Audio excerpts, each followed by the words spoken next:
Hello everyone and welcome into a Midwestern League battle today between the Eagle Point Eagles and the Crater Comets. I am Carter Stedman, alongside me my cameraman Kyle Clements. It is a great day for baseball here in the Rogue Valley.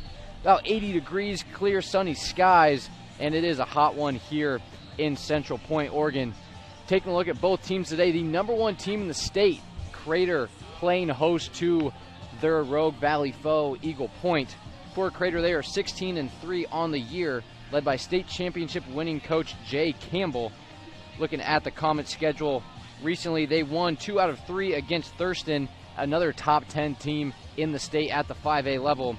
The Comets are winners of 7 out of their last 8. Last time we saw this Crater team at home, they did lose in extras 2-4 to the Thurston Colts. On the other side of the diamond will be Eagle Point. They currently reside at 6-10 on the season, 5-4 in Midwestern League play, trying to stay above 500 in league play today. Recently, Eagle Point did lose 2 in a row to Thurston, both up on the road in Springfield. That is a really good Thurston Colts baseball team up there, one of the top teams in the state, like I mentioned. For Eagle Point, trying to sneak into that top 16. They are currently slated at number 21 in the OSAA rankings. It is the top 16 teams that get into the playoffs. 14 auto bids based off conference selections and 2 at-large bids. So Eagle Point currently sitting at 21, trying to get in to the top 16 and keep their season alive. For Crater, they are going to be in the postseason, currently sitting at the top of the 5A rankings in the state. We'll run through the lineup for the host, Crater. Leading things off will be the shortstop Mason Snopel. Following him in the number 2 hole will be third baseman Mason Snopel. Following him will be second baseman Morgan Austin. Batting third will be the center fielder Carson Nosey. The DH Alec Johnson will be batting cleanup today. Hitting number 5 will be first baseman Zach Harrington. Batting in the 6th spot will be shortstop Caleb Cornett. In right field, number 26 Andrew Sweet, batting 7th today. In left field, number 13, batting 8, Jaden Mobley. Batting 9, Tyler Tracy, the pitcher today for Crater. And then at the bottom of the lineup, Oren Ging, the catcher, will be behind the plate for Crater. So that is your lineup for the home team. Looking at Eagle Point, going down the line for them. Starting things off at the plate will be Ryan McFall, the catcher, wearing number 9. Batting second, Cooper White, the second baseman. Batting third, the shortstop, Colin Stockton. Batting in cleanup pitcher Sean McFall, along with his brother behind the plate. Excited to see that tandem go at it today. Batting number 5, Braden Nugent, the third baseman. Out in right field, number 7, Colton Pierce, batting 6th. Batting 7th, Mason DeVry at first base. Batting 8th, Carson Robinson, the left fielder.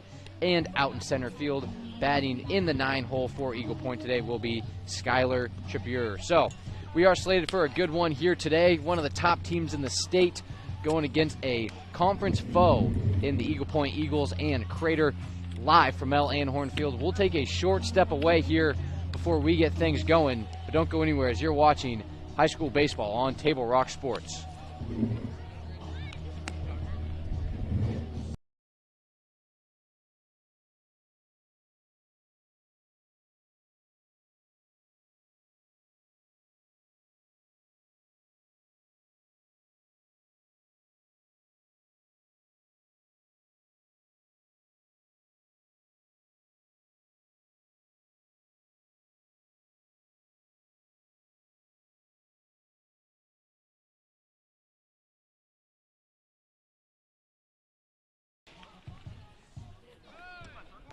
We welcome you guys back from the short break. We are ready to go here from Mel Anhorn Field, home of the 3-time state champion Crater Comets. On the mound today for Crater will be number 2 Tyler Tracy, as he will face off against Ryan McFall for Eagle Point, batting leadoff for the Eagles.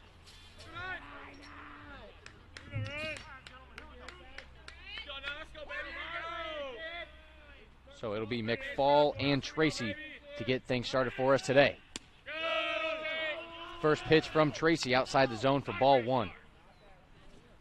Last time we saw this Crater team, it was Morgan Austin starting the game off on the mound. Austin only allowing 2 earned runs against Thurston in a losing effort. to the Colts. Nonetheless, a very impressive performance by Morgan Austin. We'll see if Tyler Tracy will be able to do the same on the bump. That pitch low in the dirt for ball 2. This is now a 2-1 count to Ryan McFall here in the top of the first.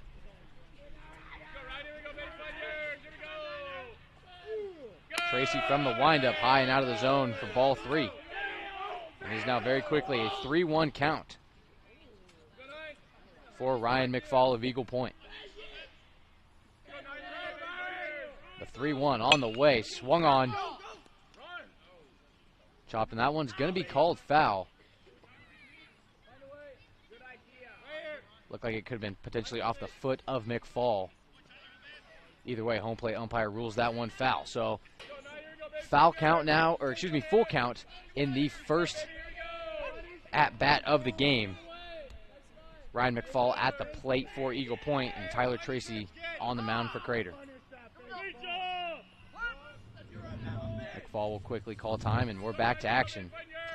The payoff pitch from Tracy, low and out of the zone for ball 1. That pitch gets behind the catcher. And the lead batter is on for Eagle Point. So 1 on, nobody out, as Ryan McFall is able to earn himself a walk. That'll bring up Cooper White, batting second in the Eagle Point lineup, the second baseman wearing number 10. As Tyler Tracy still looks to retire his first batter of the game.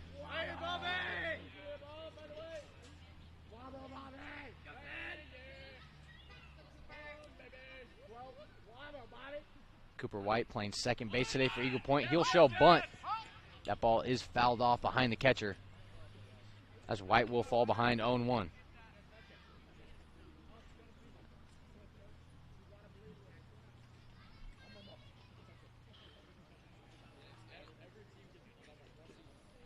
So Eagle Point looking to play some small ball here early, as Cooper White shows bunt on the first pitch of his at-bat. We'll see if he does so here again. And White is showing bunt as Tracy checks over on McFall over at first.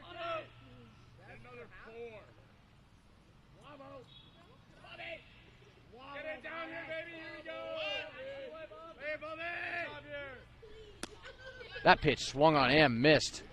0-2 count now from Cooper White. Nice pitch there from Tyler Tracy. Able to get the second baseman swinging. 0-2 count, 1 on for Eagle Point, no outs. At the beginning as Tracy fires over again to check on McFall, try and keep the runner from stealing second.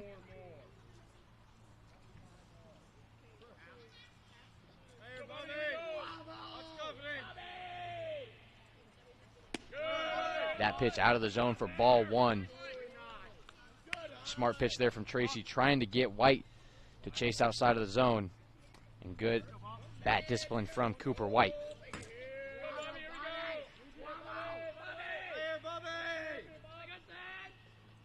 The 1-2 pitch from Tracy on the way. Swung on and missed. For strike 2. Ryan McFall thought about stealing second, but a heads-up play there by Oren Ging, the catcher for Crater. Excuse me, that will be strike 3. So it'll be Cooper White retired on strikes. That'll be the first out of the game for Crater. So some miscommunication on the scoreboard with the count, so my apologies for that. But it is 1 out now. And 1 on for Eagle Point, as Colin Stockton makes his way to the plate. That pitch low, McFall will head to second. He's in safely. No throw from Ging behind the plate. The runner moves into scoring position for Eagle Point. So Colin Stockton, the shortstop for Eagle Point, chance to add their first run of the game to the board with a base hit.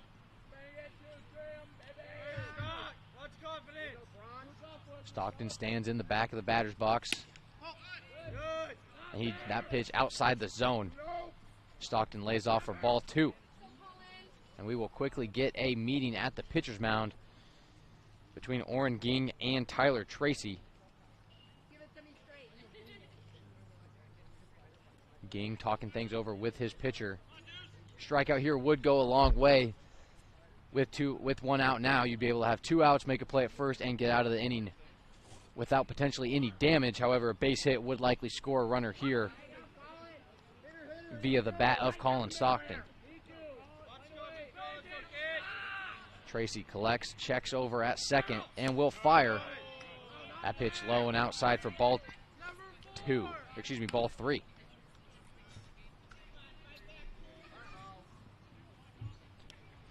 So Tyler Tracy trying to work his way out of a 3-0 count here in the top of the first. Man on second with 1 out. The 3-0. And that pitch is low, and that is a 4-pitch walk for Colin Stockton. So 2 batters early in the Eagle Point lineup able to make their way on base through walks. Now it is runners on first and second for Sean McFall, batting cleanup for this Eagle Point lineup. His brother, I would assume, Ryan McFall, on second. Sean, currently at the plate, is listed as the starting pitcher for Eagle Point today. His brother, Ryan, the catcher. So the McFall brothers will get to work both on the mound and behind the plate. Should be exciting. That pitch low and outside for ball 1.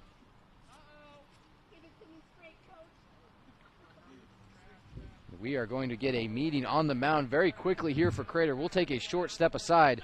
I'm Carter Stedman. You're watching high school baseball on Table Rock Sports.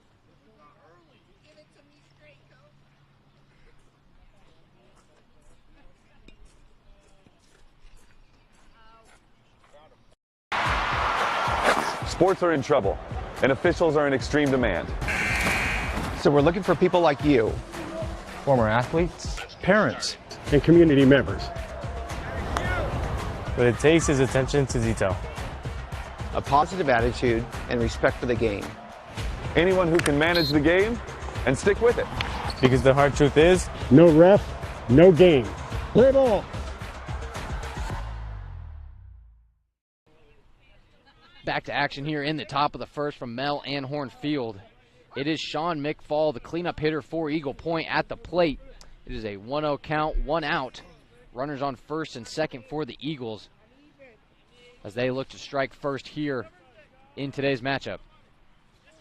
Runners will go, pitch high. The throw down the third, way over the head of the third baseman. McFall will score easily from third.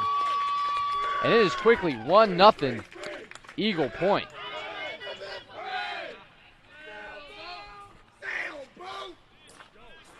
So Ryan McFall scores from second. Advancing from first to second will be Colin Stockton. And it is a 2-0 count now to Sean McFall. The 2-0 pitch on the way. Finds a zone for strike 1. So Tyler Tracy facing a little adversity early on in the first inning. Tracy collects, checks over on Stockton, and delivers. And that pitch is high for ball 3.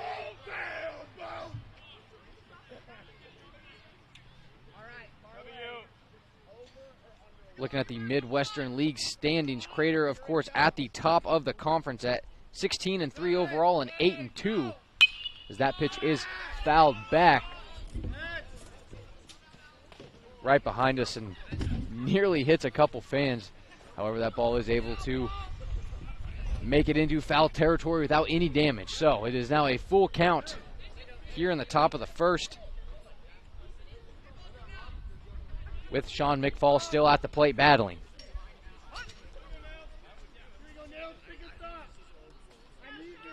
So Tracy collects, checks on second, and delivers the payoff pitch.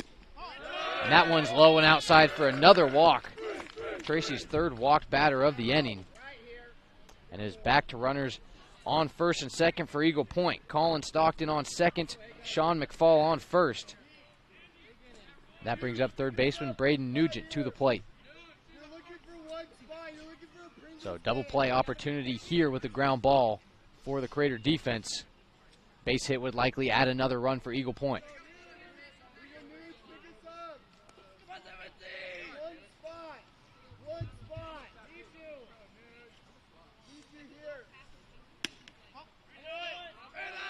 That pitch out of the zone for ball one. Going back to the Midwestern League standings, Crater at the top, 16-3 on the year, 8-2 overall. Eagle Point currently sitting at 6th, 5-4 in conference play, and 6-10 overall. So this would certainly be an upset in conference play for Eagle Point, a win that would hopefully put them into the playoff picture, as they currently sit at 21st in the state, and the top 16 teams advancing to the OSAA State Baseball Tournament. These two teams will play 2 more times this week. On Friday, it'll be a doubleheader. Those games will be played at Eagle Point. First game at 3 p.m., followed by the second one at 5 p.m. So a classic Rogue Valley rivalry, if you will, between the Comets and the Eagles, as it is now a 2-1 count to Braden Nugent. 2 on, 1 out. That pitch swung on and missed, as the count moves to even. So big at bat here for both teams. Crater, if you can get out of the first with only 1 run allowed, would be big given the amount of base runners they have allowed. As for Eagle Point, 2 runners on with only 1 out, chance to add some more runs. As that ball's hit hard out to left field, will it get down? It will not, as that one lands in foul territory. Nugent was a little early on that pitch, able to drive one out to left field. However, that one does land in foul territory. So the 1 run from Eagle Point was scored on a pitch that was thrown at third base. The runner stole from second to third, and the catcher, Oren Ging, tried to fire it over to his third baseman, Mason Snopel. Ball was thrown over the head of Snopel, and scoring from second was Ryan McFall, as that one's hit out into center field. Able to get under it. Runner went to tag up for a second, and then runs back to second. That was Colin Stockton trying to make some chaos on the base path. Nonetheless, it'll be 2 outs now for Eagle Point. Runners still on first and second. And Carson Nosey out in center field, able to make the play. So now with 2 outs and 2 on, that'll bring up Colton Pierce, the right fielder, making his first appearance at the plate today. Tyler Tracy, an excellent job here late in the first inning, able to get some outs with runners on the bases, as that first pitch is fouled off behind home plate.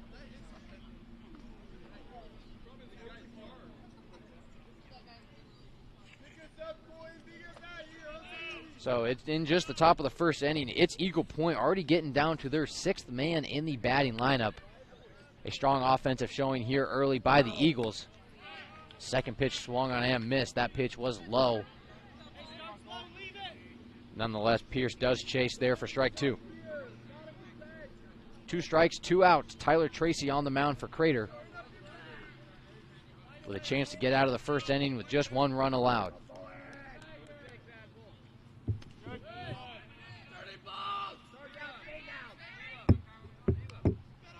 Stockton on second, McFall on first. Base hit would score a runner, a strikeout ends the inning, or just any out in general for that matter. Here with 2 outs to the top of 1. That pitch in the zone, called strike 3. Tyler Tracy able to get him looking, and that'll do it from the top of the first inning. We'll step aside here as we enter the bottom of 1 here from Mel Anhorn Field. Chrysler Jeep Dodge of Medford has a large selection of new vehicles from Chrysler, Jeep, Dodge, and of course Ram trucks. We make it easy to drive home in the new vehicle of your dreams. Only at the Lithia Chrysler Jeep Dodge of Medford Superstore. You want diverse venues? We got them. Year-round sports access? You bet. Race cars, soccer, paragliding? Check, check, check. Medford has it covered as your sport ground, where the West Coast plays.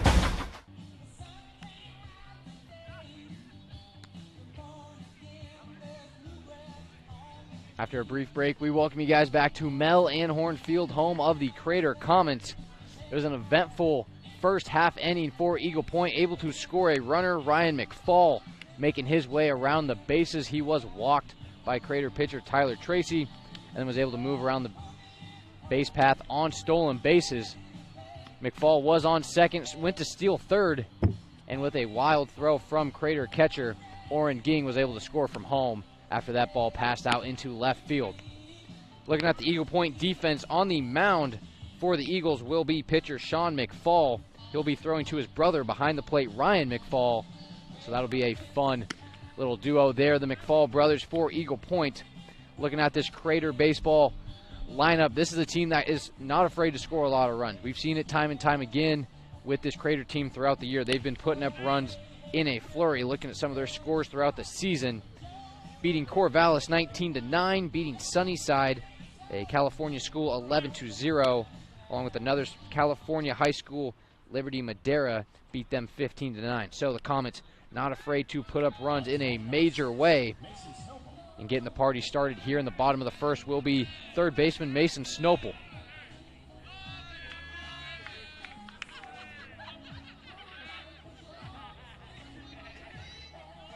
Snopel has a sure glove over at third base. We've seen him make some elite plays during this season, most recently in a matchup at Thurston that went to extra innings.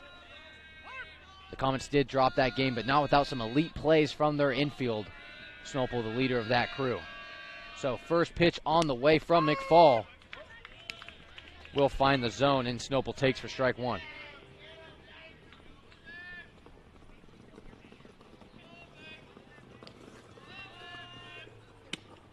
That pitch outside for ball one. The last time we saw this Crater team at home was against that Thurston game that I talked about.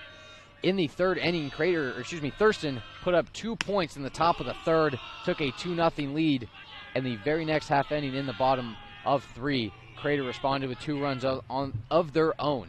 So this Crater team, they're resilient, they like to come back, and they have active bats, and that has been a recipe for success for the Comets this season. As that ball finds the zone, and the count moves to 2-2 for Mason Snopel.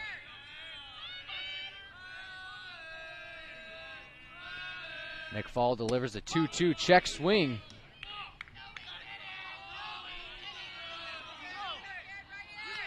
And the first base umpire will say that Snopel didn't go. So it is a full count now. First at-bat of the day for Crater, as Mason Snopel tries to work his way onto base. Snopel will call time and step out of the box for a brief moment. As we return back to action here, bottom of the first. Full count delivery from McFall. That ball hit foul down the third base line. Hard swing there from Snopel. Snopel, a player, obviously has a sure glove, has a strong bat, hitting at the top of this Crater lineup. Also some elite speed on the base path. So if he's able to get on with a walk or a base hit, he will be a threat for this Eagle Point defense, as that pitch is fouled back once again, as Snopel continues to battle.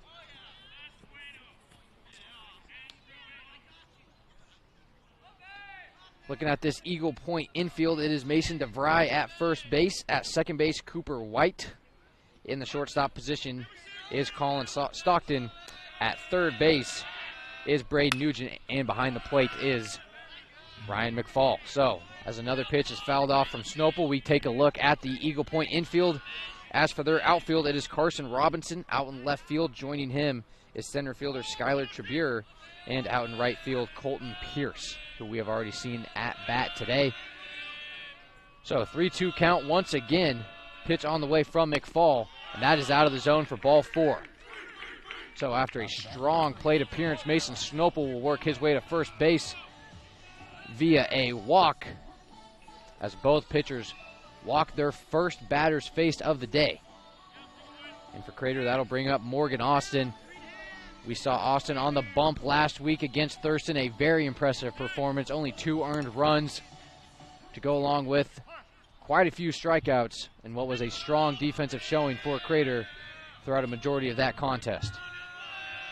It'll be 1 on, no out for Austin, as McFall fires a fastball out of the zone for ball 1.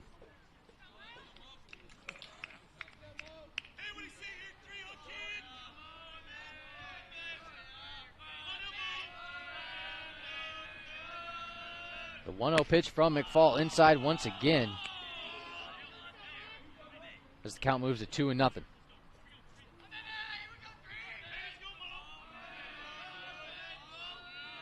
Austin not on the mound today. He will be at second base for Craters. He takes another pitch, called for a strike. Austin trying to sell that one inside. Home plate umpire doesn't budge. For what is now a 2-1 count. So Snopel on first, Austin at the plate. Sean McFall delivers the 2-1, up and out. Snopel will steal second, and he's thrown out. Impressive play there behind the plate from catcher Ryan McFall, able to fire that one over to second for the out. And Mason Snopel, a guy I mentioned is a threat on the base path, thrown out there trying to steal second base. So now one away for the Eagle Point defense. And that is now a walk for Morgan Austin. So as one runner's thrown out, another one makes his way to the base path for Crater. This time Morgan Austin able to get on to first base. So in his first two batters faced for Sean McFall, he has walked both Snopel and Austin as he looks to find his groove on the mound. He will now face Crater center fielder Carson Nosey, making his way to the plate for his first appearance in the bottom of the first, as that pitch lands high for ball one. So we've seen Snopel try to steal second. Can Austin be more successful if he does decide to steal? McFall delivers in the zone for strike one. That pitch looked to be right down the middle from our angle here, halfway between home plate and first base. So Nosey at the plate, Austin at second. And one out for Eagle Point. That pitch pelted out to left field, and it's going to land on the fence off the scoreboard. I do believe it'll be left fielder Carson Robinson putting his hands up, and it'll be a ground rule double for Carson Nosey. That ball hit hard out to left field behind the head of Robinson. That ball looked like it took one hop off the grass and bounced off the scoreboard. And it is now runners on second and third for Crater for cleanup hitter and DH Alex Johnson. So in just one swing, the momentum totally shifts. Crater just a few moments ago had leadoff hitter Mason Snopel thrown out at second, trying to steal. And just a short few moments later, now two runners in scoring position with just one out for lefty Alex Johnson at the plate. That pitch out of the zone from McFall for ball one. So Sean McFall on the bump. His brother Ryan McFall behind the plate. We've seen Ryan McFall already make a play throwing out Snopel at second base. And they are going to walk Alex Johnson here intentionally. They will load the bases, allowing the infield to make a double play with a ground ball. So seeing some tactics here from the Eagle Point defense. They intentionally walk Johnson and load the bases for Zach Harrington, the first baseman. So that'll be bases juiced, one out. Harrington batting the 5-hole, and he rips that one out to center field. It'll get in the gap. Around comes Austin. Following him is Nosey. Two-run score after a hard base hit from Zach Harrington. And it is now 2-1 for the home team. Runners still on second and third for Crater. Johnson on third, Harrington on second. Second double of the inning for Crater. So the decision to load the bases ends up coming back to bite Eagle Point as we get a visit to the mound. For those just tuning in, Crater taking a 2-1 lead coming off the bat of Zach Harrington. It was Mason Snopel getting on base via walk at the beginning of the bottom of the first for Crater. He was thrown out trying to steal second base. in what was a great play by Eagle Point catcher Ryan McFall. Since then, 2 runs have scored for Crater. Was Morgan Austin getting on base via walk, followed by Carson Nosey. Both runners did score on that double from Zach Harrington. Alex Johnson was walked intentionally in his plate appearance to load the bases, trying to give Eagle Point a chance to make a double play and get out of the inning unscathed. However, it was Harrington making a play with his bat. We've seen some hard hit balls from this Crater offense early on. This Crater team not a stranger to scoring a lot of runs in a flurry. So it'll now be Caleb Cornett batting 6th in the lineup, making his way to the plate with 2 runners in scoring position. Still only 1 out for this Eagle Point defense. So coming out of the break, it'll be lefty Caleb Cornett making his way to the plate, his first at-bat of the game, as both teams making their way down the lineup in the first inning. McFall still on the mound for Eagle Point. Will check over on Harrington and deliver to Cornett. Cornett swings and misses for strike 1. Cornett didn't really look like he wanted to swing at that one. Kind of a reluctant swing from the shortstop, but nevertheless a 0-1 count. Second pitch swung on and missed. Cornett hungry at the plate for a base hit. It would likely score 2 runners, both Johnson and Harrington. As Cornett looks to battle now, down 0-2 in the count. Sean McFall trying to get his first strikeout of the game. That pitch hit right down at third base. Heads up play. He'll fire over to first for the out. And it'll be 2 away now for Eagle Point.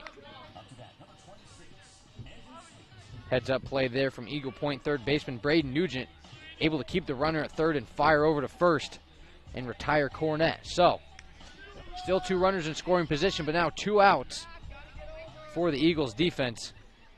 As is now Andrew Sweet.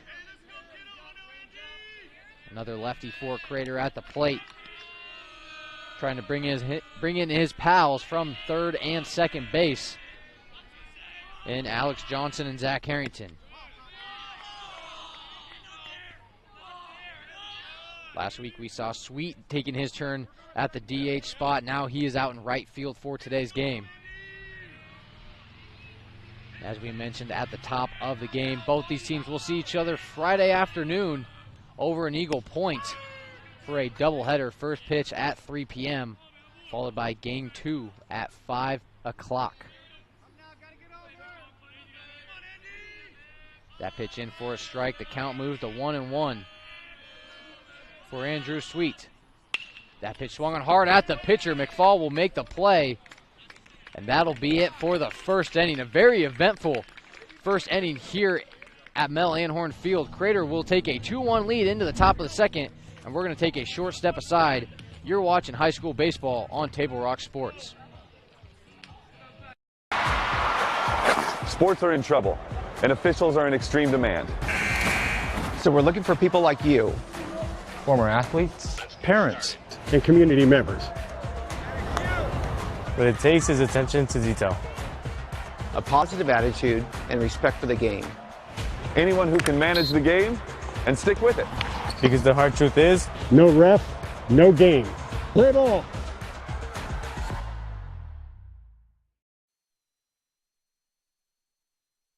Chrysler Jeep Dodge of Medford has a large selection of new vehicles from Chrysler, Jeep, Dodge, and of course Ram trucks. We make it easy to drive home in the new vehicle of your dreams. Only at the Lithia Chrysler Jeep Dodge of Medford Superstore. You want diverse venues? We got them. Year-round sports access? You bet. Race cars, soccer, paragliding? Check, check, check. Medford has it covered as your sport ground, where the West Coast plays.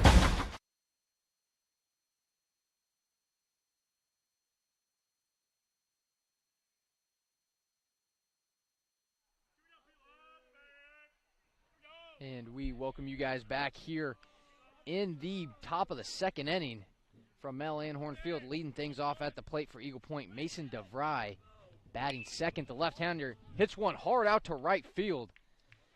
able to get under it is right fielder Andrew Sweet. So DeVry retired on just one pitch, one swing, and 1 out away for Crater here at the top of 2. It was an eventful first inning for those just joining us.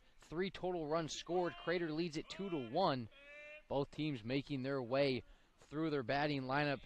Crater able to get through, Eagle Point got through their first 6 batters in the top of the first. Crater getting through their first 7. So a long first inning takes us here to the top of the second. Crater with a 2-1 lead. Both pitchers battling some adversity early on. As for Crater, it was Tyler Tracy on the mound, giving up 1 earned run and a couple walks in the top of the first. As for Eagle Point, it was Sean McFall on the mound for them. McFall walked his first 2 batters and then gave up a double that did bring in 2 runs. And now we are here in the top of 2. There's Carson Robinson at the plate for Eagle Point as he faces a 1-2 count. That pitch swung on and missed. And very quickly, it is 2 outs away for Eagle Point. So that'll bring up Skylar Tribure hitting at the bottom of the lineup today for Eagle Point, to the center fielder for this Eagles defense. Trying to provide a 2-out rally for Eagle Point.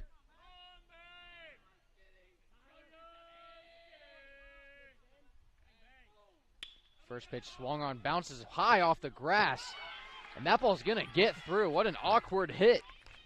Nonetheless, Skylar Tribure able to make his way to first base. That ball looked like it bounced right off where the dirt meets the grass in front of home plate, skied up in between Mason Snopel and Caleb Cornett, and will get through. So a 2-out single for Skylar Tribure as we return to the top of the lineup for Eagle Point. It'll be Ryan McFall, the catcher, with his second at-bat of the day. McFall was able to get on base via a walk from Tyler Tracy just last inning. So 2 innings and 2 at-bats for Ryan McFall. He will face off against Tracy for the second time here in today's game, this time at the top of the second. As that one swung on in, fouled down the first base line. Count moves to 0-1.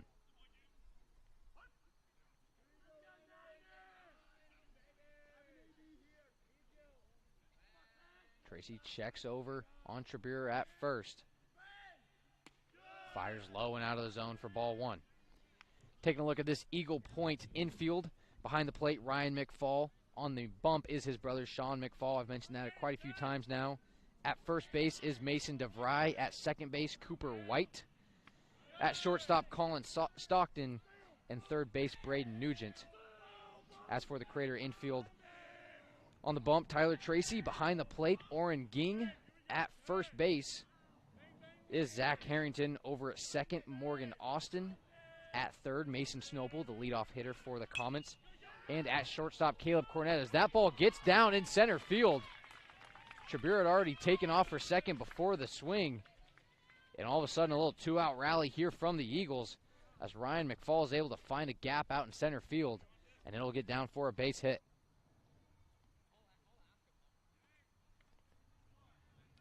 So after going through the Crater infield, we'll take a look who's out in the grass, out in left field. Jaden Mobley out in center, Carson Nosey, and wrapping things up out in right field, Andrew Sweet. Crater also DHing Alex Johnson today. Johnson we saw with a ground rule double in the bottom of the first. So Cooper White now at the plate, runners at first and second with 2 outs. Eagle Point with a chance to add another run to the board and tie this one back up at 2.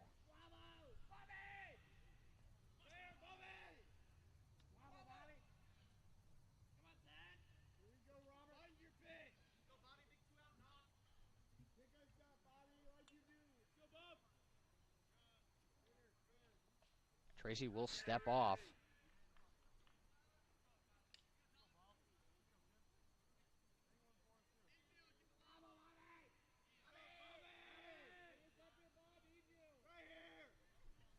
So after a brief pause in the action, Tracy steps back onto the mound. and fires for a strike. Tracy been targeting the lower end of the strike zone here, and it's been effective through the first inning, the first 2 2/3 innings, I should say.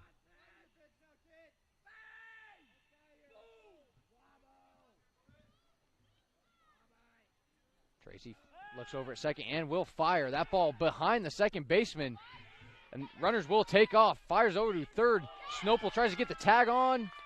Not in time, and getting into third base is Skylar Trabir. So now 2 runners in scoring position for the Eagles. Trabir over at third, and Ryan McFall at second, as the Eagle Point offense coming alive here with 2 outs. There's a 1-1 count for Cooper White. It was Orrin Ging firing down the second. That ball kind of bounced out of the glove of second baseman Morgan Austin. And as that ball went past Austin, the runners did advance. So Trabir on third and McFall on second.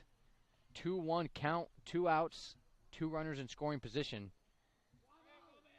for Cooper White. Major opportunity here for Eagle Point. That pitch swung on and missed. Strike 2. And it is now 2s across the board. 2 balls, 2 strikes, 2 outs. 2 runners on, both in scoring position for Eagle Point. Tracy from the windup delivers that pitch, swung right back up the middle. Will it get through? One heck of a play, but he's there in time. The speed showing off for Cooper White.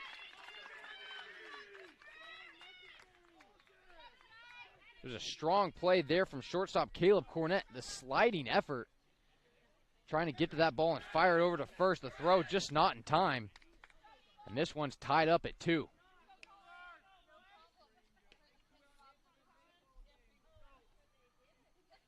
Orrin Ging giving out the signal to his infield.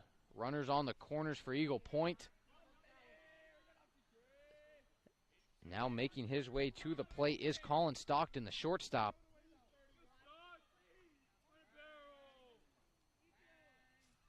A base hit would give Eagle Point the lead. First pitch fouled back for strike 1.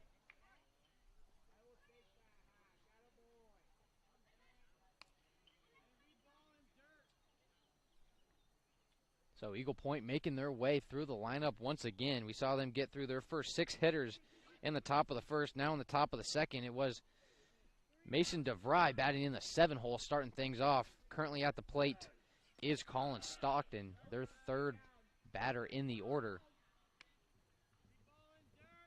Stockton takes for ball 1.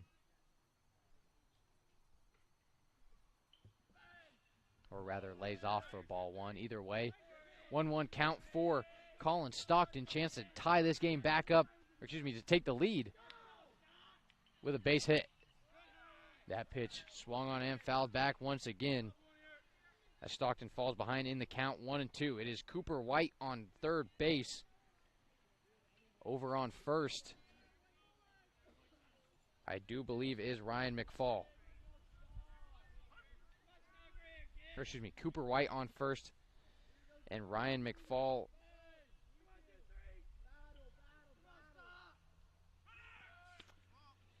runner takes off from first. He'll get in time. Eagle Point trying to get Crater to bite. Unable to do so. So Stockton at the plate. It is Cooper White now making his way to second base. And I do believe that is Ryan McFall down there at third. So now 2 runners in scoring position for Eagle Point. And a 2-2 count to Colin Stockton.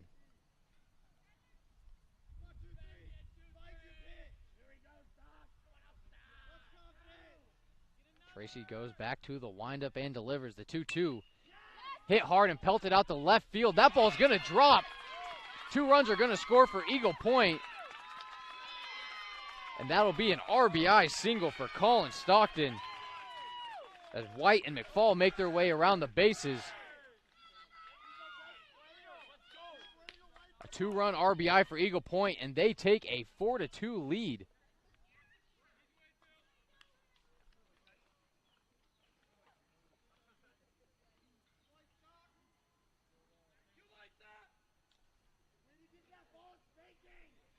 So after the big hit from Stockton, it will now be pitcher Sean McFall at the plate. He skies that one up out of foul territory. Eagle Point bats coming alive here with 2 outs. They had nobody on with 2 outs. Their first 2 batters, Mason DeVry and Carson Robinson, were retired to start off the inning. It was 2 very quick outs for Tyler Tracy and the Crater defense. But Skylar Trabure got the party started, and the 2-out rally has begun for Eagle Point. That pitch swung on, and what a play. Oh, he dropped it. Either way, able to get the out over there is Caleb Cornett. Looked like Cornett caught it, fell out of his glove. Still able to tag second in time. So after a very eventful top of the second inning, we'll take a short break as Crater looks to knot this one up once again. Chrysler Jeep Dodge of Medford has a large selection of new vehicles from Chrysler, Jeep, Dodge, and of course Ram trucks. We make it easy to drive home in the new vehicle of your dreams. Only at the Lithia Chrysler Jeep Dodge of Medford Superstore. You want diverse venues? We got them. Year-round sports access? You bet. Race cars, soccer, paragliding? Check, check, check. Medford has it covered as your sport ground, where the West Coast plays. Diverse venues? We got them. Year-round sports access? You bet. Race cars, soccer, paragliding? Check, check, check. Medford has it covered as your sport ground, where the West Coast plays. Okay, you know how people complain about how Dutch Bros workers are like too nice, too hyper, compliment you too much, whatever? Maybe you're not nice enough. Maybe you need to get a little Dutch Bros in you.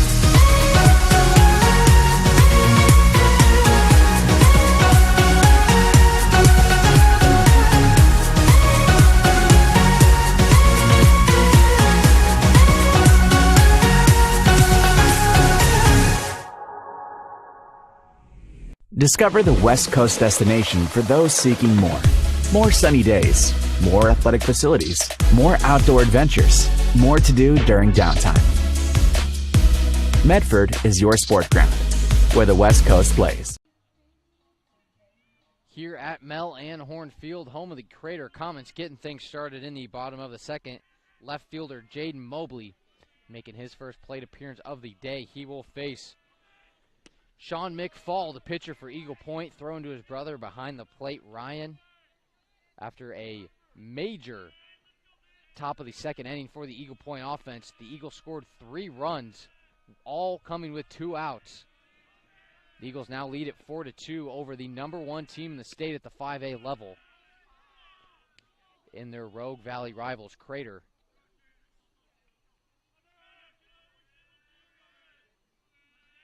We have seen runs scored in each half inning that we've seen thus far. It was Eagle Point jumping out to a 1-0 lead in the top of the first. Crater quickly responded with 2 runs of their own.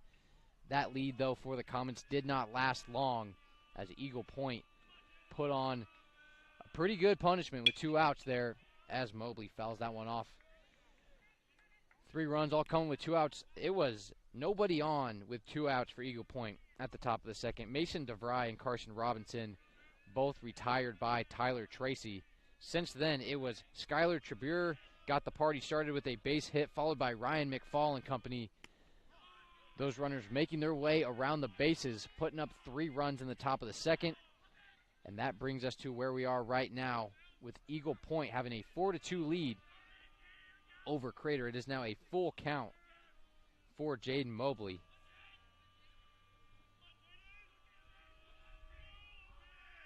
Pitch from McFall, swung on and missed. McFall able to get his first strikeout of the day. And the first batter in the second inning retired for Crater. And now the Crater pitcher Tyler Tracy will make his way to the plate. So a little pitcher-on-pitcher battle here between McFall and Tracy.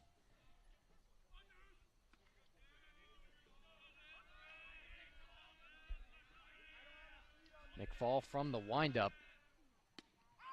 That pitch in the zone for called strike 1.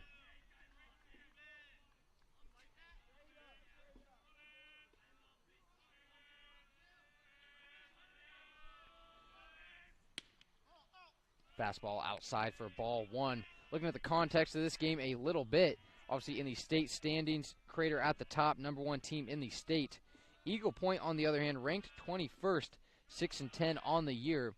According to the OSAA website, automatic qualifiers are dependent on how many teams are at the top of each conference. So the Midwestern Conference, which is the conference that Crater and Eagle Point are in, they only get 3 teams. So the 3 top teams in the Midwestern Conference get in automatically. Of course, Crater is at the top of that. Eagle Point, however, currently sits at 6th in the Midwestern League. So if the Eagles can get hot down the home stretch of the season, they give themselves a pretty decent shot to sneak into the OSAA state tournament. As that pitch is out of the zone from McFall. So I do believe the count is full now for Tyler Tracy, as that ball is pelted out to right field, and it'll get down for a base hit. Looks like Colton Pierce might have lost that one in the sun. It is a very bright day here at Anhorn Field. Pretty shady out in left center, however, right field right in direct sunlight. So as Tracy gets the base hit, making his way on for pinch running duties will be number 15, Landon Darnell, his first appearance in this game today. So Darnell makes his way to first base, pinch running for Tracy.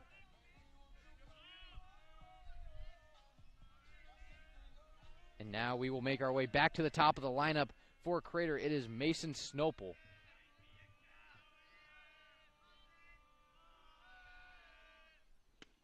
First pitch swung on and missed from Snopel. McFall fires down to first, went by the first baseman, and Darnell will make his way to second on the pass ball. Looked like Mason DeVry over at first base maybe wasn't expecting that ball from Ryan McFall, as it passed by him, and Darnell able to make his way to second base for his pinch running duty. So a 1-0 count for Mason Snopel.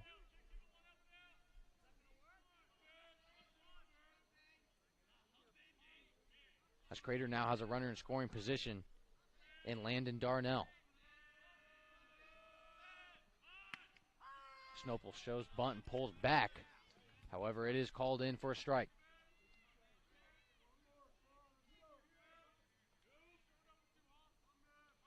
It has been a long inning and a half, or I guess 2 innings so far.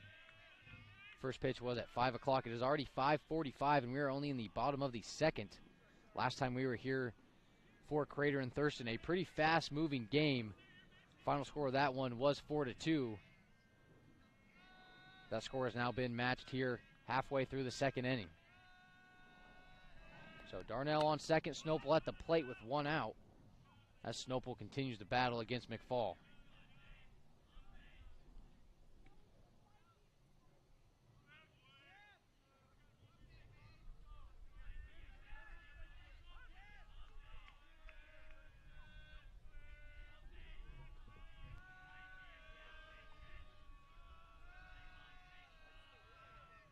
The 1-2 to Snopel on the way. That pitch out of the zone for ball 2. Count now even for Mason Snopel.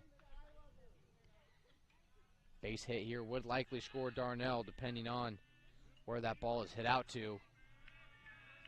Crater trying to get some momentum back.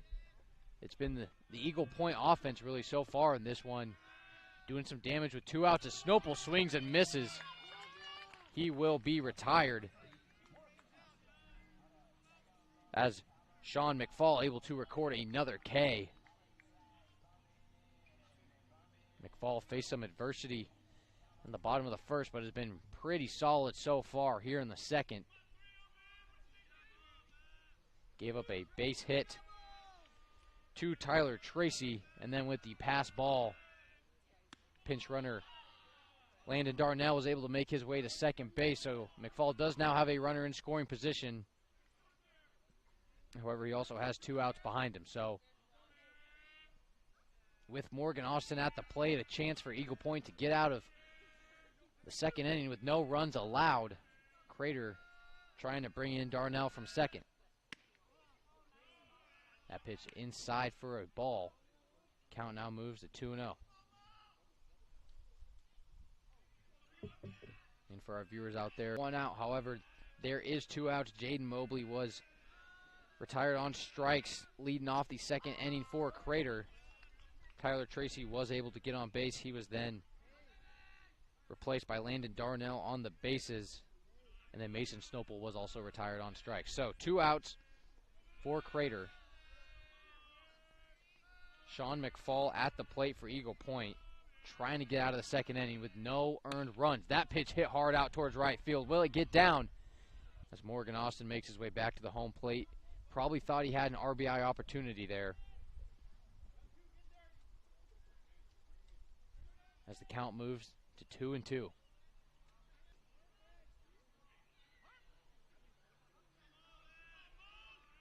So deuces across the board, 2 balls, 2 strikes, 2 outs. Runner on second for Crater. That pitch high for for ball 3. As the count moves the full.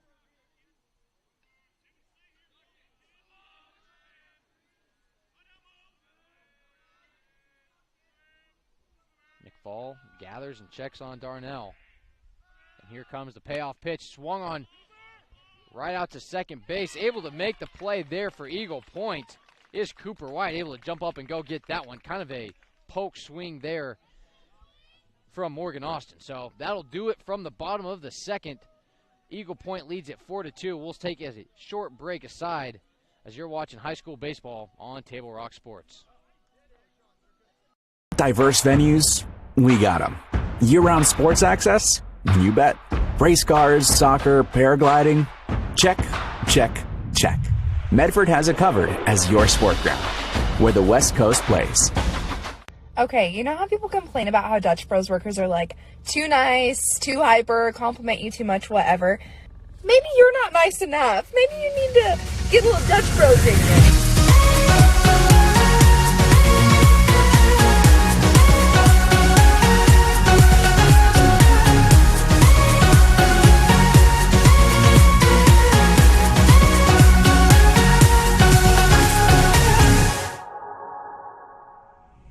Discover the West Coast destination for those seeking more. More sunny days, more athletic facilities, more outdoor adventures, more to do during downtime. Medford is your sport ground, where the West Coast plays. And we welcome you guys back. I am Carter Stedman, alongside me, cameraman Kyle Clements. We bring you high school baseball on Table Rock Sports here at Mel Anhorn Field, the top of the third inning. At the plate for Eagle Point is third baseman Braden Nugent. After a 2-out barrage in the second inning, Eagle Point leads this one 4-2 against the #1 team in the state in Crater. So the Eagles trying to pull off a little upset bid here in the last couple weeks of the high school baseball calendar. Check swing from Nugent didn't go. That'll be ball 2. So on the mound for Crater is Tyler Tracy. So far for Tracy, 4 earned runs through 2 innings. That ball hit right at shortstop Cornett. Can he make the play? And he can. What a play from the first baseman. Zach Harrington able to come up with the play. Harrington had to leave his feet mid-air, able to get the tag onto Braden Nugent for the first out of the third inning. Very athletic play there from the first baseman. And it is now 1 down for the Crater defense. That'll bring up, I do believe, Colton Pierce, the right fielder, as he lays off that pitch for ball 1.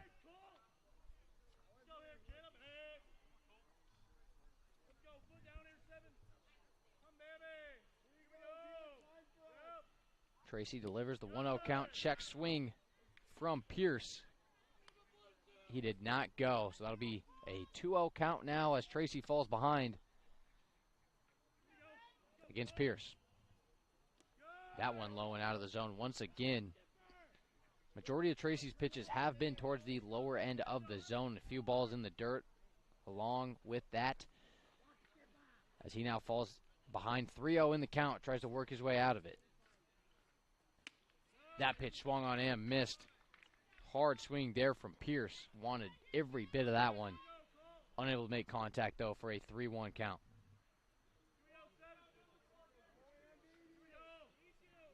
Delivery from Tracy. Swung on and missed.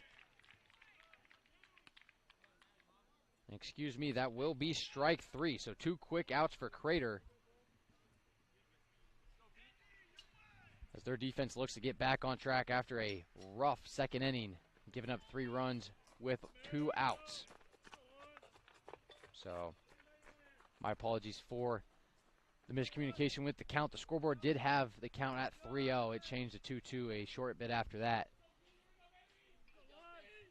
And therefore, Colton Pierce is down on strikes. That'll bring up Mason DeVry back to the plate, the first baseman for Eagle Point, as he takes that one for strike 1. So 1-1 count to DeVry. Tracy continues to try and find his groove on the bump for the Comets. 1-1 low in the dirt for DeVry.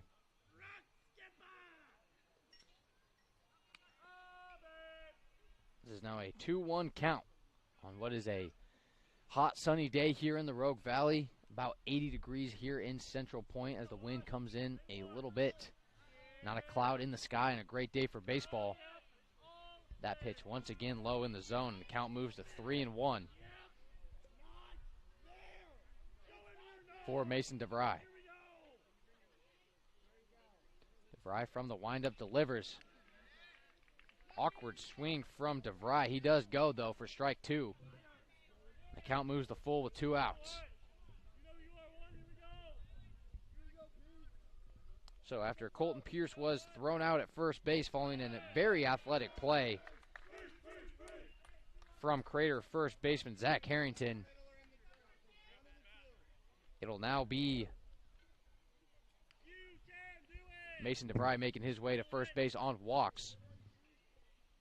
DeVry able to battle through the full count there and make his way to first. So does Eagle Point have another 2-route rally in them? We saw this exact same scenario last inning.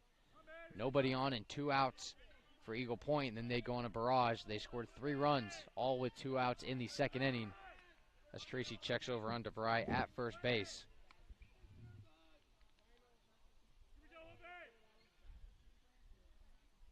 So 2 away, 1 on for Eagle Point.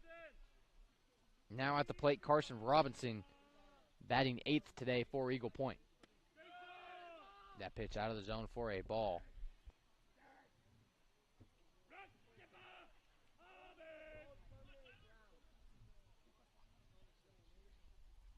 DeVry takes his lead at first. Tracy goes over and checks. Runner goes. That pitch fouled off, though. So DeVry will have to make his way back to first base after Robinson fouls that one off back behind the plate.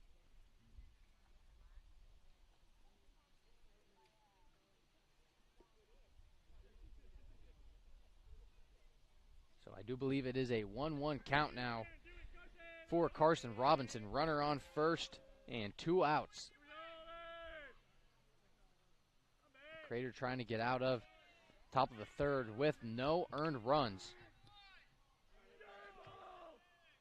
as that pitch once again finds the dirt for Tracy.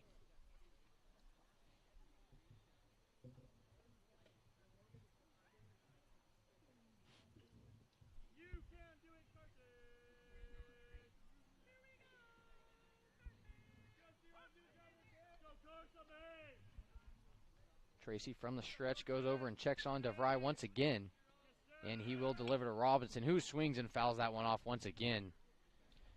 DeVry been eager to steal second base. However, both times he has attempted to go, Robinson's been able to put the bat to the ball and foul it off. So it is deuces across the board now. 2 balls, 2 strikes, 2 outs for Carson Robinson at the plate, as Eagle Point tries to conduct another 2-out rally here in the top of the third.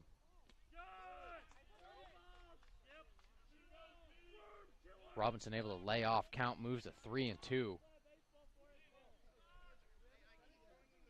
We are just one ball away from Eagle Point having runners on first and second.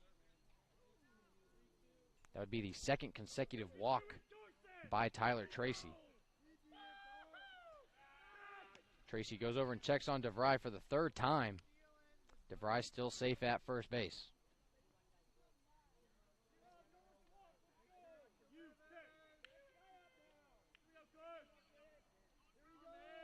Tracy from the stretch delivers that pitch out of the zone for ball 4.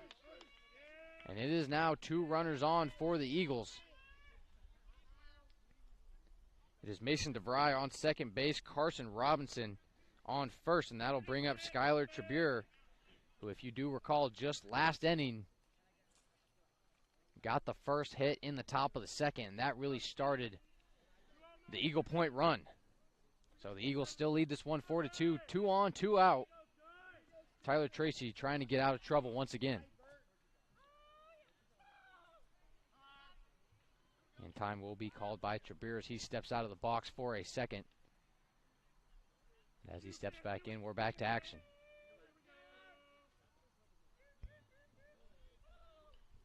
First pitch to Trabure, in there for strike 1. Strong pitch by Tyler Tracy.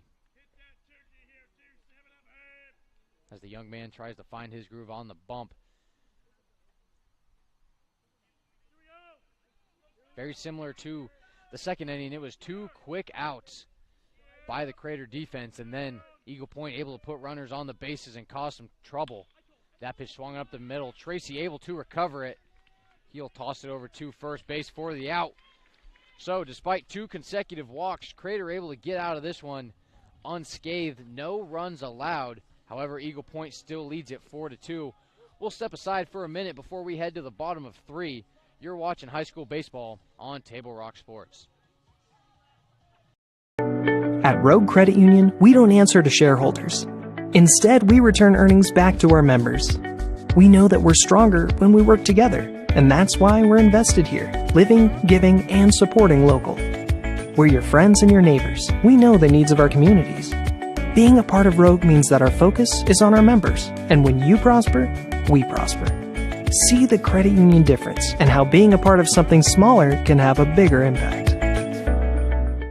Bill's Glass covers the full spectrum of your glass needs and dreams.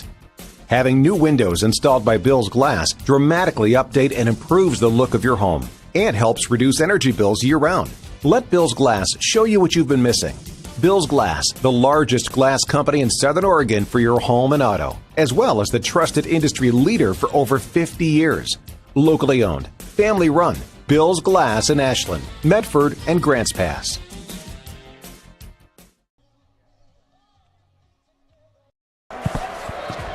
It's game time. And there's only one thing that makes it all possible. Refs. We're looking for people like you. Former athletes, parents, Community members. Anyone who can manage the game and stick with it. But we need more heroes and stripes, people like you. Join the team and keep sports alive. play ball. Because no ref, no game.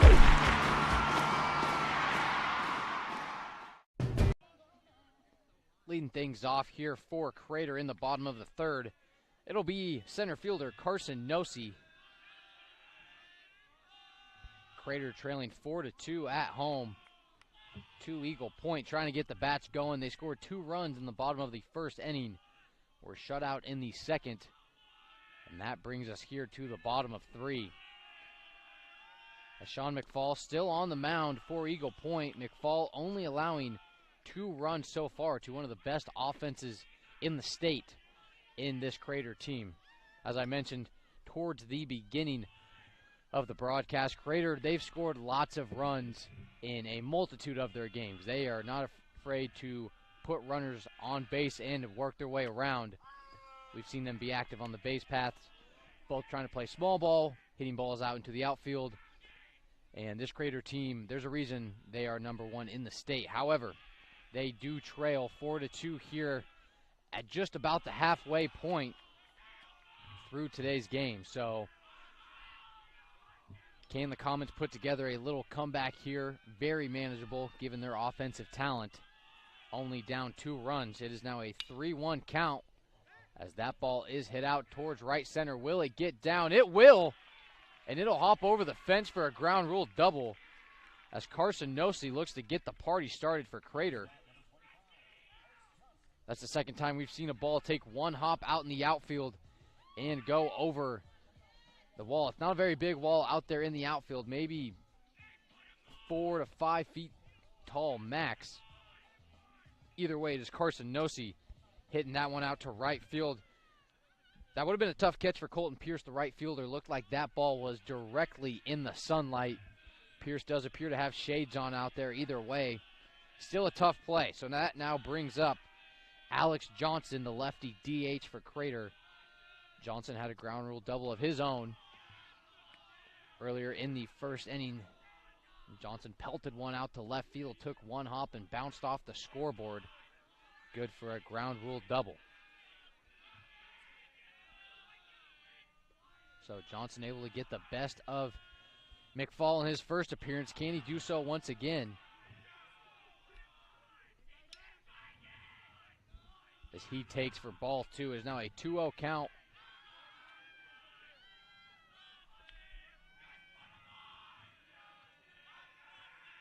Here in the bottom of the third. Big swing there from Johnson. Unable to make contact as the count now falls to 2-1. And while we're at it, my apologies for the score bug at the top. It has been a little off at times. Either way, we are here at the bottom of the third inning. Eagle Point leading 4-2. Runner on second for Crater. 2-1 count to Alex Johnson. Make that a 3-1 count. So Sean McFall at the plate. Not the ideal start here in the bottom of the third, giving up a double. Either way, McFall delivers the 3-1 hit right down the first base line. There to make the play is Mason DeVry. So it is one down. Nosey will advance to third. So a little sacrifice hit, if you will, from Alex Johnson.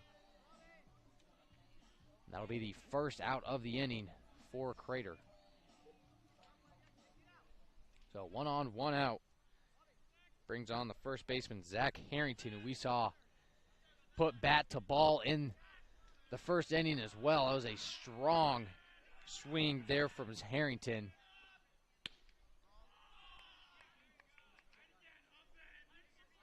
Both Johnson and Harrington, both pretty big figures in the box, both batters built and strong. That's why we've seen some hard hit balls in their at-bats today. So second pitch is out of the zone for ball 2. There's quickly now a 2-0 count to Zach Harrington. Sean McFall continues the battle. 2-0. That one popped up out of foul territory. Can DeVry make the play? He can. Nosey thought about going, decides to stay at third. That is a big-time play from the first baseman, Mason DeVry, to get the second out of the inning. Give Sean McFall a chance to have another shutout inning here in the third. Now at the plate for Crater, shortstop Caleb Cornett. Cornett we've seen make some plays in the field today. Now would be a nice time for him to make a play with his bat. That pitch able to catch the zone for strike 1. So after the leadoff double from Carson Nosey, Alex Johnson and Zach Harrington both retired.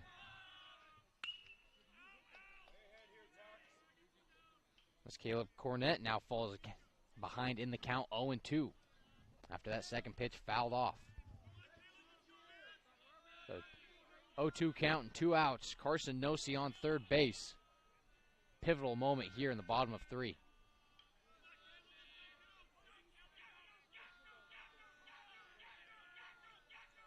The 0-2 from McFall.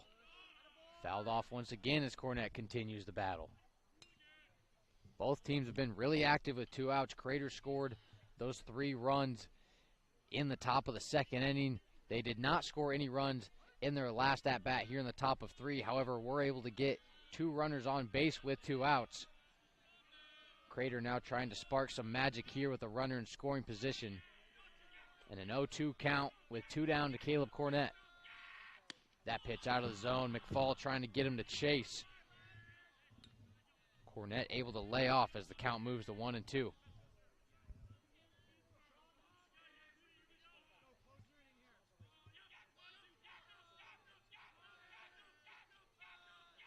The 1-2 on the way. That one out of the zone once again as the count moves to even.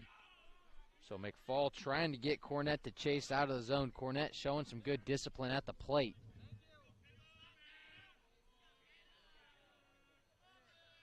As he continues the battle here in a 2-2 count.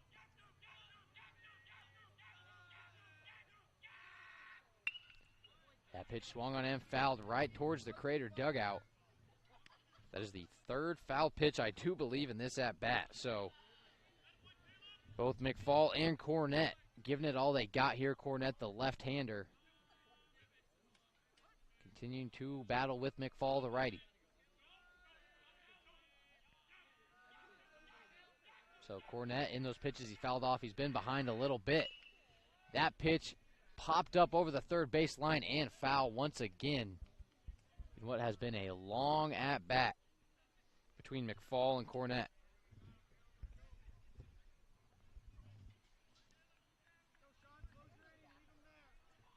So Eagle Point, if they were to get out of 3 innings with a 4-2 lead, would start to put the pressure on Tyler Tracy and the Crater defense. Along with the Crater bats, of course, we'll have to get going at some point. Only 2 runs so far here through 3 innings. The 2-2 on the way. Swung on and hit into shallow right field. Runners going at it, and there to make the play is the Eagle Point second baseman, Cooper White. So Sean McFall able to get out of trouble after a leadoff double from Carson Nosey. Eagle Point still leads this one 4-2. We'll step aside before we head to the top of 4.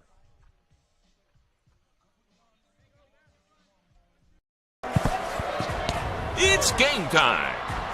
And there's only one thing that makes it all possible. Refs. We're looking for people like you. Former athletes. Parents, Community members. anyone who can manage the game and stick with it. But we need more heroes and stripes. People like you. Join the team and keep sports alive. Play ball. Because no ref, no game.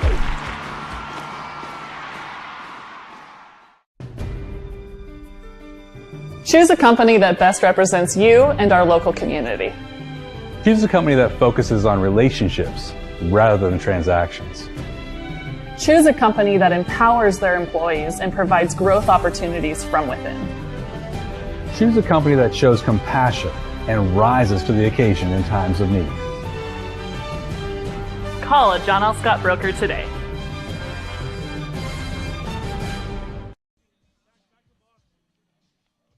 Diverse venues, we got them. Year-round sports access?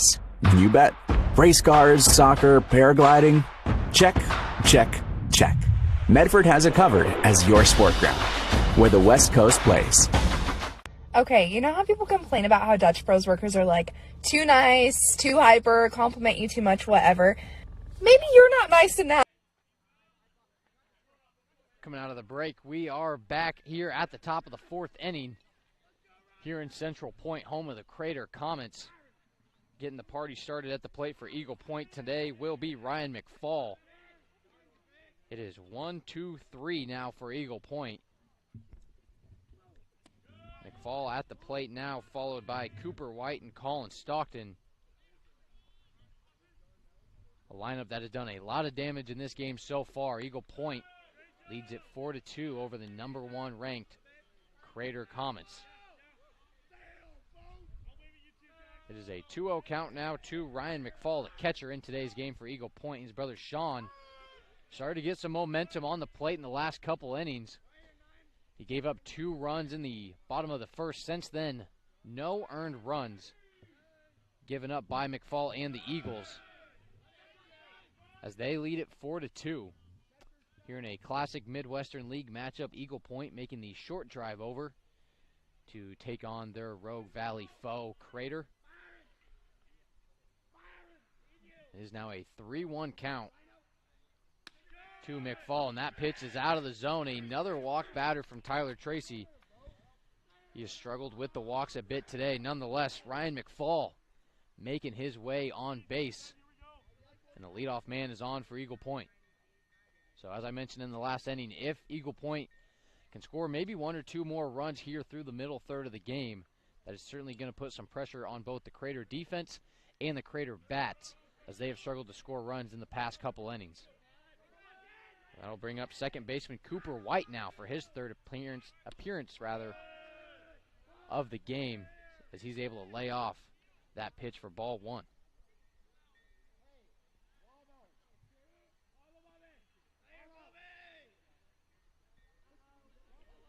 And it is a pitching change for Crater. It was Tyler Tracy on the mound, and I did credit him with a walk at the top of this inning, so I want to apologize for that.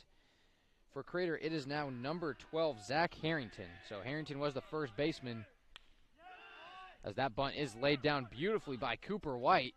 He will be thrown out at first, but Ryan McFall advances to second. So a nice sack bunt there from Cooper White. It is now 1 out for Eagle Point.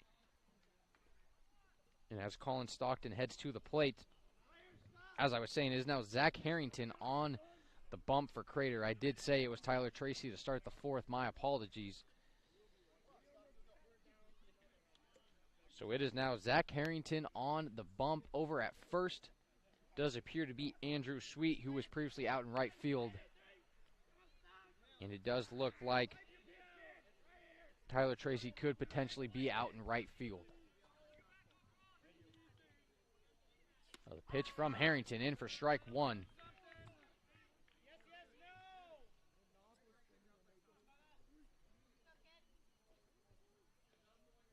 So Ryan McFall was able to get on base by a walk. Cooper White with the sack bunt has brought us to this point now in the top of the 4th. It is 1 out, 1 man on for Colin Stockton, the second baseman today for Eagle Point, as Oren Ging makes his way out to the mound to talk to his relief pitcher. Looking around the diamond for this Crater defense, just trying to pick up on their position changes. It still is Mason Snopel over at third. Over at first, it does look like that's going to be Andrew Sweet. That pitch pelted out to right center. That's going to get down. Making his way around third is Cooper White, or excuse me, Ryan McFall. McFall will score from second. And Colin Stockton is in at second base, so the double for Colin Stockton, able to score a run. It is now 5-2 Eagle Point, as the offensive masterclass continues for the Eagles. So the sack bunt from Cooper White pays off. Colin Stockton putting barrel to ball, pelted that one out to right center. And that is now a 5-2 lead for Eagle Point, still with just 1 out. That'll bring up Eagle Point pitcher Sean McFall to the plate. So starting pitcher for Eagle Point with the bat in his hands, now facing off against the relief pitcher for Crater in Zach Harrington.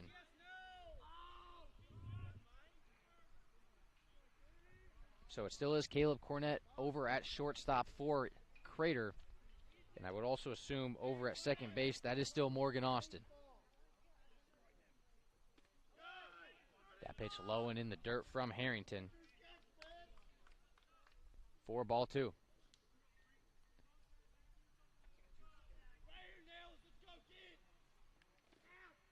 So after the RBI double from Stockton, he is now on second base in scoring position with just 1 out, as his pitcher, Sean McFall, trying to get a base hit and score another run. That would make it a 4-run lead for Eagle Point with an RBI hit here from McFall. Eagle Point currently leads it 5-2. 3-0 count for McFall. You would expect him to take here with a pitch in the zone. As Zach Harrington looks to find his groove on the mound. That pitch low in the dirt. And a 4-pitch walk for Sean McFall. So he works his way to first base. Runners on first and second now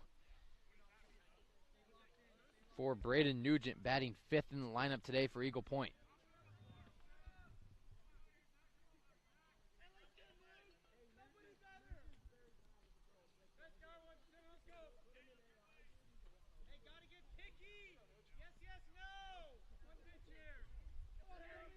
So Nugent at the plate for what I do believe is the third time today. He's got man on first and second. That pitch in the dirt. Runners thought about going. They'll stay home. It is Colin Stockton on second. Sean McFall on first for Braden Nugent. Nugent able to lay off that first pitch in the dirt for ball one. Both Crater's pitchers, whether it was Tyler Tracy to start or now Zach Harrington, a lot of pitches low and out of the zone as that one's fouled off right at us for strike one. So a 1-1 count, 1 out. Unos across the board for Braden Nugent.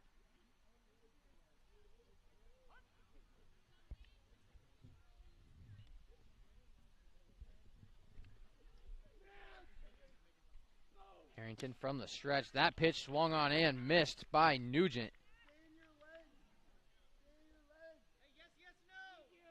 Nugent wanted every bit of that one. Not able to get contact. Looked like he might have pulled his head just a bit. As he now falls behind in the count 1-2.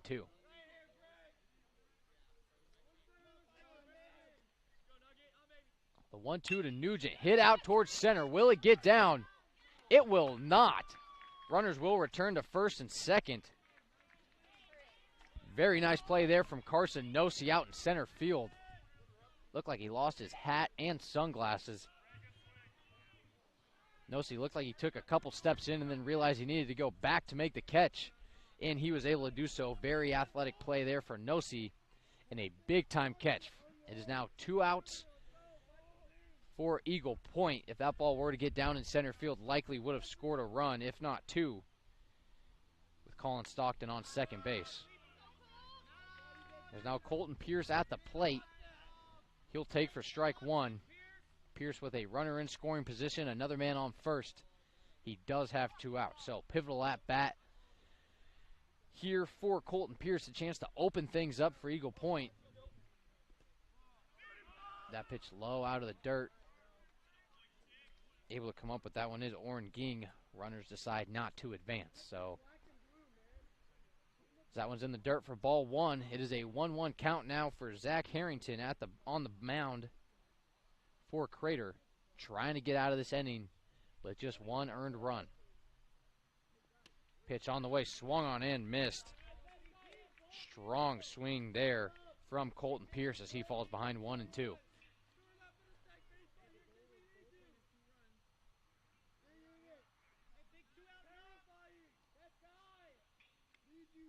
This Eagle Point offense has been very pesky with 2 outs. 3 of their runs in this contest coming with those 2-out rallies. Pitch on the way. Bounced off the ground and either off the helmet, I do believe, of Colton Pierce. Looked like it might have caught him in the face, but I think he's okay. As Pierce continues to fight in a 1-2 count.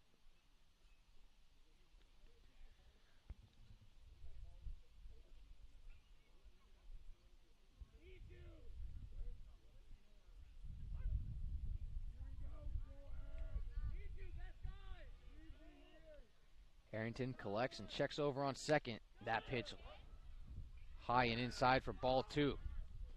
So the count moves to even for Zach Harrington. Runners on first and second still for Eagle Point. It is Sean McFall on first, Colin Stockton on second. Both runners looking to advance here on contact. That pitch chopped foul. Little check swing from Pierce. Didn't look like he wanted to fully commit. Kind of got jammed up there by Harrington, but he continues to stay alive.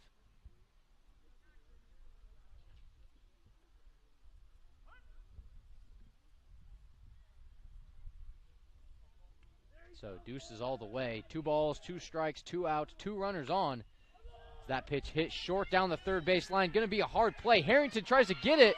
Ball's thrown past Sweet at third. Here come the runners. Stockton will score. McFall will come in as well, as that ball was thrown all the way out into right field. And we're going to get a timeout, a little dispute with the base running. It did look like 2 runners scored from Eagle Point. Colin Stockton certainly scored from second.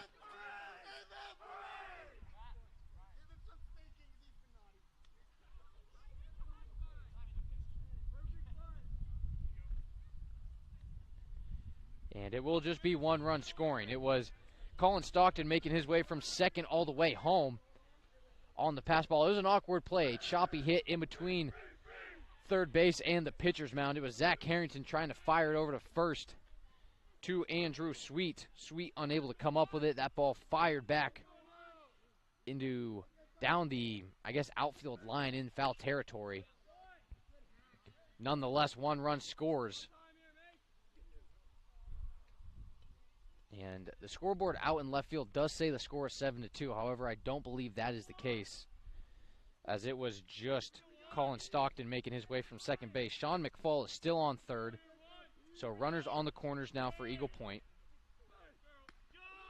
And it is Mason DeVry now at the plate, following the single from Colton Pierce, who is now on second. So with the pass ball, runners able to advance 2 positions. Pierce obviously going to second base with the pass ball, and it is Sean McFall on third base.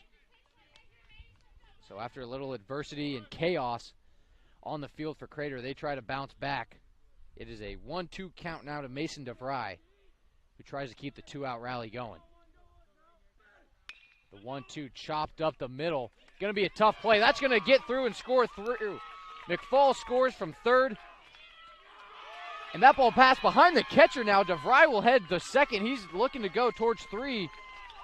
He'll stay at second base. McFall and Pierce both score. And a double for Mason DeVry on a very awkward hit up the middle. Score now 8-2 Crater, as this one has been opened up by the Eagles, putting the pressure on this Crater infield. Both Mason DeVry and Colton Pierce, not super hard hit balls, not easy plays either for the defense. For Pierce, it was just a little chopper right back towards the pitcher mound. However, Zach Harrington unable to make the play towards first. And a couple errors committed by the Crater defense has proved to be pivotal here in the 4th inning. There's now Carson Robinson at the plate, as that one's hit right at the shortstop. And that ball's thrown over first base once again. Andrew Sweet puts his hands up. A run will score. That'll be DeVry coming in from second. And Carson Robinson now on base once again. It is 9-2 Eagle Point. The Eagles just doing absolute damage here with 2 outs throughout this game. In the 2nd inning, they scored 3 runs with 2 outs. And if I'm not mistaken, they have scored at least 5 of their runs in this inning, all coming with 2 outs. So the scoreboard says 10-2. I do believe it is 9-2. We will have to check here in between half innings. Either way, it's Skylar Trabure at the plate for Eagle Point. That one's hit at second base. Trabure falls. That'll be an easy play there. And Crater will finally get out of the inning. It was a couple errors. It was 6 runs allowed by the Comets. Very undisciplined fielding there by Crater. They had probably 3 or 4 overthrows and passed balls. That then led to what I'm pretty sure is 5 runs. The scoreboard says 10-2. My count has it at 9-2. We'll have to check. Either way, big rally there by Eagle Point. They're looking to pull off a huge upset in the 5A baseball standings. Don't go anywhere, because you're watching high school baseball on Table Rock Sports. At Rogue Credit Union, we don't answer to shareholders. Instead, we return earnings back to our members. We know that we're stronger when we work together, and that's why we're invested here, living, giving, and supporting local. We're your friends and your neighbors. We know the needs of our communities. Being a part of Rogue means that our focus is on our members, and when you prosper, we prosper. See the credit union difference and how being a part of something smaller can have a bigger impact. Bill's Glass covers the full spectrum of your glass needs and dreams. Having new windows installed by Bill's Glass dramatically update and improves the look of your home and helps reduce energy bills year-round. Let Bill's Glass show you what you've been missing. Bill's Glass, the largest glass company in Southern Oregon for your home and auto, as well as the trusted industry leader for over 50 years. Locally owned, family run, Bill's Glass in Ashland, Medford, and Grants Pass. Coming out of what was a chaotic top of the fourth inning, Eagle Point, the number 21 ranked team in the state of Oregon, leads the number 1 ranked team, Crater, 10-2 here in the bottom of the fourth. It'll be Andrew Sweet starting things off at the plate for Crater. It'll still be Mason McFall on the mound for Eagle Point. As that pitch is in there for strike 2. Taking a look back at the top of the fourth, an absolute barrage by the Eagle Point offense. They have been elite today with 2 outs. We did check in with the score table, and it was 10-2 is the official score as Sweet is retired at first base. There were so many runners on base, so many pass balls and errors. It was pretty much absolute chaos on the diamond for about 20 straight minutes. So with that, there's going to be some miscommunication and some errors. Nonetheless, it is 10-2 Eagle Point. And I do not recall exactly, but I am pretty positive at least 4 to 5 of those runs there scored in the top of the fourth were with 2 outs. So top to bottom of this Eagle Point lineup has been able to do damage, as that pitch is fouled off by Jaden Mobley. Eagle Point worked their way through the entire lineup in the last half inning. I believe they started off with Carson Robinson batting 8th, and by the end it was Skylar Trabure who ended the inning batting in the 9th hole. So they went all the way through all 9 hitters, plus Trabure, who batted twice according to my calculations. So it is now Eagle Point in control here, bottom of the fourth. A lot of pressure on Crater trying to make a comeback, as that ball's hit hard and foul down the left field line. It is now a 1-2 count to Jaden Mobley.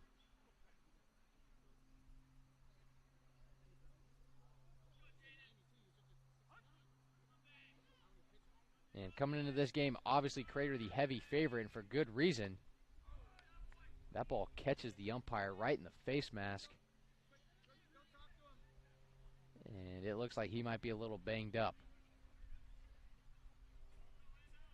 Either way, I do believe that was ball 4. So Jaden Mobley will make his way to first base. There has been a pretty solid amount of miscommunication between the count on the scoreboard and the actual count in the game. So we will continue to get that figured out. Our apologies for that. Either way, we got an umpire a little banged up. We're going to step aside. Don't go anywhere. Eagle Point looking to pull off an upset, up 10-2 on Crater. At Rogue Credit Union, we don't answer to shareholders. Instead, we return earnings back to our members. We know that we're stronger when we work together, and that's why we're invested here, living, giving, and supporting local. We're your friends and your neighbors. We know the needs of our communities. Being a part of Rogue means that our focus is on our members, and when you prosper, we prosper. See the credit union difference and how being a part of something smaller can have a bigger impact. Bill's Glass covers the full spectrum of your glass needs and dreams. Having new windows installed by Bill's Glass dramatically update and improves the look of your home and helps reduce energy bills year-round. Let Bill's Glass show you what you've been missing. Bill's Glass, the largest glass company in Southern Oregon for your home and auto, as well as the trusted industry leader for over 50 years. Locally owned, family run, Bill's Glass in Ashland, Medford, and Grants Pass.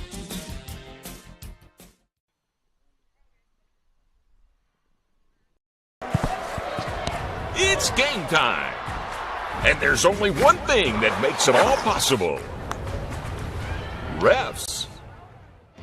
We're looking for people like you. Former athletes. Parents, Community members. anyone who can manage the game and stick with it. But we need more heroes and stripes, people like you. Join the team and keep sports alive. Play ball. Because no ref, no game.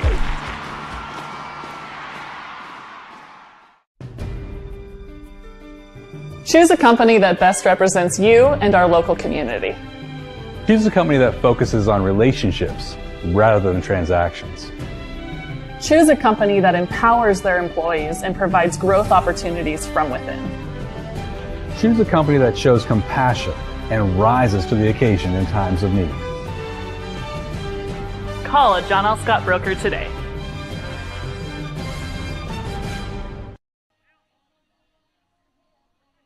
And we welcome you guys out of the break. We had an umpire a little banged up. Looked like the home plate ump got hit in the face mask with a pitch from Sean McFall. So after a brief intermission in play, we return to baseball. There's one out and one on for Crater. It is Jaden Mobley over at first base, the left fielder. At the plate hitting is number 15, Landon Darnell, who we saw come in and pinch run for Tracy in the last inning. So Darnell, I would assume, is out in right field, I think, because Andrew Sweet moved from right field to first base for Crater, opening up a spot in the field, and that is where I would assume Landon Darnell would be playing. We're in a pretty awkward spot here in between home plate and first on the first base line, so it is difficult to look out into the outfield. But either way, this is where we are. 1 ball, 1 strike, 1 out. Man on first for the Crater Comets, trailing 10-2 to Eagle Point. That ball hit hard out towards right field. Able to make the catch out there is right fielder Colton Pierce. And Darnell will be retired. So Mobley will be still on, left on first, now up to bat. Number 6, Mason Snopel, as we return to the top of the lineup for Crater. So Snopel trying to get things going for this Comets team. They've struggled offensively, which has been a rare sight here in Crater's season. They are 16-3 on the year.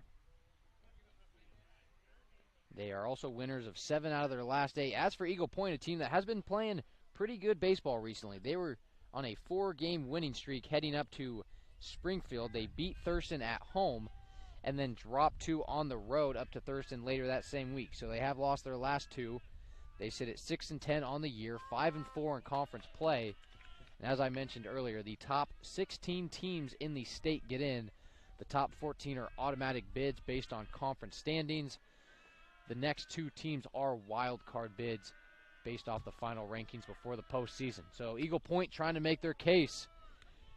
And they are doing a pretty solid job so far today, I would say. They are up 10-2 on the number 1 team in the state and trying to close them out. For those curious about what the run rules might be if we were to get a mercy rule, it is 10 runs after the 5th inning. So if Eagle Point were to get out of the bottom of the 4th with no runs allowed, they would only need 2 runs in the 5th and to get out of the bottom of the 5th unscathed, and they would head home victorious with a mercy rule. But we are far from that here with these Crater bats, as Mason Snopel has now worked his way into a 3-1 count.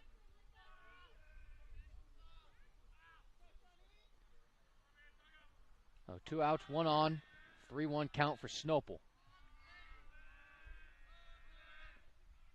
That pitch low and out of the zone for ball 4. Snopel done a pretty good job working his way onto base with walks. And that now brings up Morgan Austin to the plate, batting second in the Crater lineup today. We will get a mound visit for Eagle Point. That'll be head coach Tyson Wolf making his way to the mound to talk to his starting pitcher in Sean McFall. McFall in his showing today, only 2 earned runs. He has shut out Crater in both the 2nd and 3rd innings and has done so far here in the 4th. He is only 1 out away from 3 consecutive shutout innings after giving up 2 in the bottom of the 1st. So we will see if it is just a brief pause trying to recollect themselves, or if it'll be a pitching change. It does appear as if McFall will stay on the mound for Eagle Point. So Mobley will head back to second as a base runner for Crater. On first will be Mason Snopel. And Morgan Austin will make his way to the plate with 2 outs and a runner in scoring position.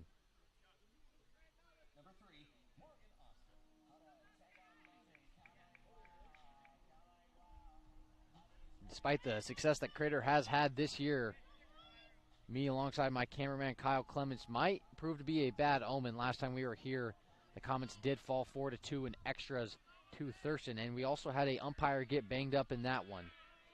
And as I say that, the scoreboard is corrected to 9-2, so I thought I had it right at the top of the fourth. Turns out I did, so credit there does go to the broadcaster on that one. There's been some miscommunication with the scoreboard today. That is okay. And that is 1 ball, no strikes to Morgan Austin as he hit one towards second base. Pretty routine play. DeVry there to make the catch. And Eagle Point gets out of another inning. Impressive stuff here from the Eagles. We'll head to the 5th inning. Don't go anywhere as you're watching high school baseball on Table Rock Sports.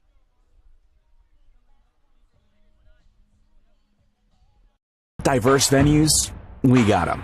Year-round sports access? You bet. Race cars, soccer, paragliding? Check, check, check. Medford has it covered as your sport ground, where the West Coast plays. Okay, you know how people complain about how Dutch Bros workers are like too nice, too hyper, compliment you too much, whatever? Maybe you're not nice enough. Maybe you need to get a little Dutch Bros in you.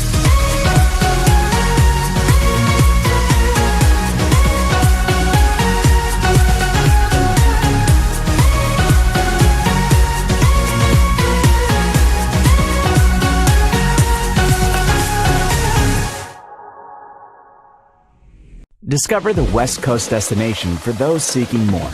More sunny days, more athletic facilities, more outdoor adventures, more to do during downtime. Medford is your sport ground, where the West Coast plays. Coming out of the commercial break, we are now in the 5th inning. It is Eagle Point making their way to the plate. The Eagles have been extremely potent today on offense. They have 9 runs, most of those coming with 2 outs. And they start this inning at the top of the lineup. It is Ryan McFall at the plate. McFall was the leadoff hitter in the 4th inning, so Eagle Point did go through their entire lineup from 1 to 9. There in the 4th, they scored 5 runs, and it is a 9-2 lead.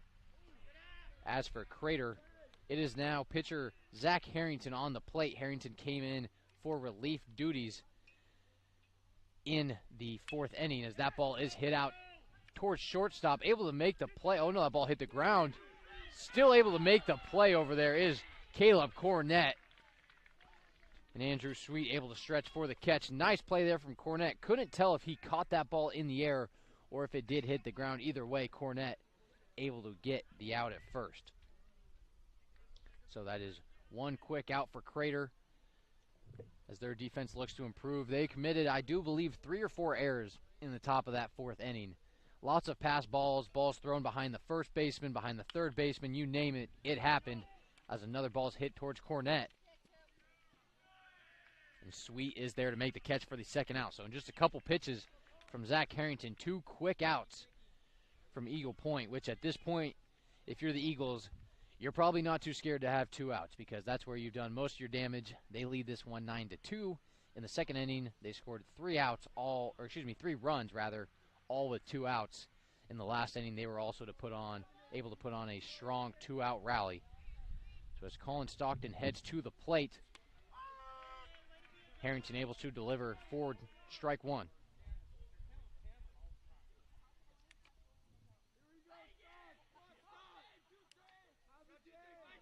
So a 9-2 Eagle Point lead. Crater held scoreless through the last 3 innings. That pitch swung on and missed by Stockton for strike 2.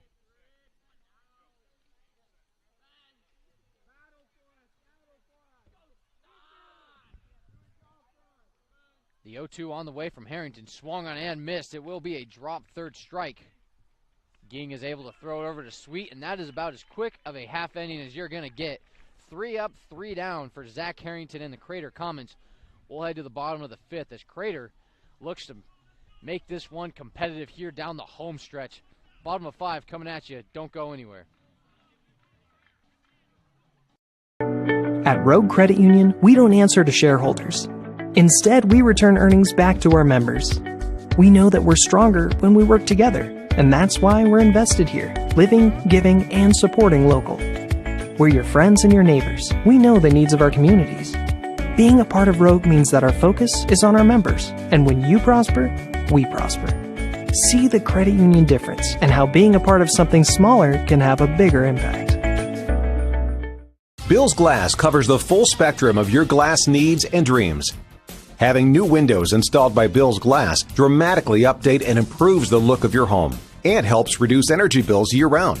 Let Bill's Glass show you what you've been missing. Bill's Glass, the largest glass company in Southern Oregon for your home and auto, as well as the trusted industry leader for over 50 years. Locally owned, family run, Bill's Glass in Ashland, Medford, and Grants Pass.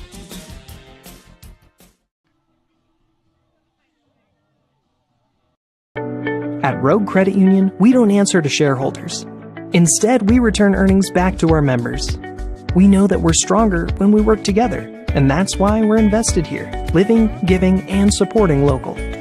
We're your friends and your neighbors. We know the needs of our communities.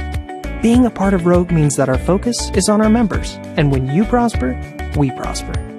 See the credit union difference and how being a part of something smaller can have a bigger impact.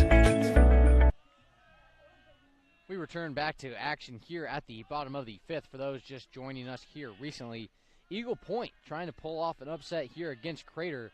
The Eagles lead at 9-2. They scored 1 run in the first, 3 in the second, and 5 in the top of the 4th. As for Crater, both of their runs coming in the bottom of the 1st as we get a leadoff hit here from Carson Nosey. Crater has been able to put guys on base early in the inning. However, they have struggled to get him around the bases. Only 2 runs on the day. However, they do reach the meat and potatoes of their lineup right now. Batting cleanup, Alex Johnson, the DH. As the Southpaw looks to get some momentum going for the Crater offense. They've been shut out in their past 3 innings. They lead it 2-0. Or excuse me, they have scored only 2 runs since then. It has been a goose egg for the Crater offense. So Nosey makes his way to first off of a single hit up the middle. And that brings Alex Johnson to the plate. Johnson will take for strike 1. On the mound for Eagle Point, it is still Sean McFall throwing to his brother Ryan behind the plate. A very impressive performance for the Eagle Point starting pitcher. As that pitch is fouled back, and Johnson falls behind in the count 0-2.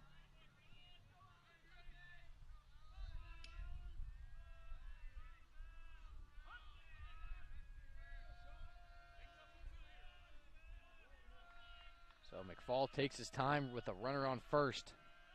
Collects and fires. Tried to get Johnson to chase on that one. And is unable to do so. This count now moves to 1-2. As the sun starts to settle down behind the trees, it's been a beautiful day for baseball. A little hot when we got here in the high 70s, low 80s. Since then, a little bit of shade coverage, especially out in left field, and not a cloud in the sky here in the very scenic Rogue Valley. So we have Table Rock out to our left. You probably can't see it for our viewers, as it is behind the tree lines out there. The 2-2 to Johnson, popped up towards third base. In foul territory. That ball is dropped. A golden opportunity there for Braden Nugent, the third baseman, unable to come up with the catch. And despite looking like he was going to be out on a flyout, Alex Johnson is still alive here in a 2-2 count. So a 2-2 to Johnson, no outs, and a runner on first. That is Carson Nosey, the center fielder out there on first base. So Johnson returns to the box. Johnson with a couple powerful swings in today's matchup, and he's called out strike 3. McFall able to ring up Johnson for the first out of the inning. This is now 1 down for Eagle Point, 2 outs away from carrying a 9-2 lead into the last 2 innings, or 2.5 innings rather, of play, as Zach Harrington returns to the plate. Harrington currently on relief pitching duties for Crater. He has proved to be somewhat effective so far through this game, trying to do so at the plate as well. As it's 1 ball and no strikes to Harrington. That pitch out of the zone for strike, or for ball 2.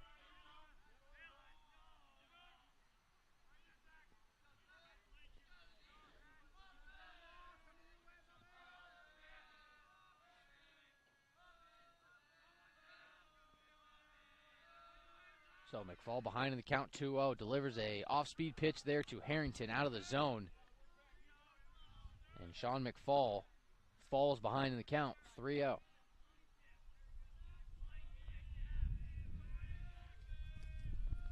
As the wind starts to pick up here, the 3-0 right at the head of Harrington. He's able to get out of the way.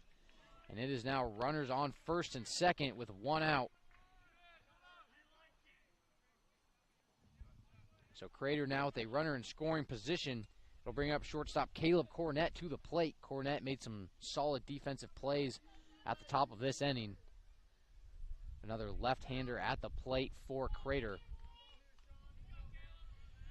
Trying to deliver a shot to the outfield would likely score Nosey from second. And hopefully get some momentum going here for the Comets with just 1 out in the bottom of the 5th. Nosey takes a big lead. He won't steal, as that pitch finds the zone for strike 1.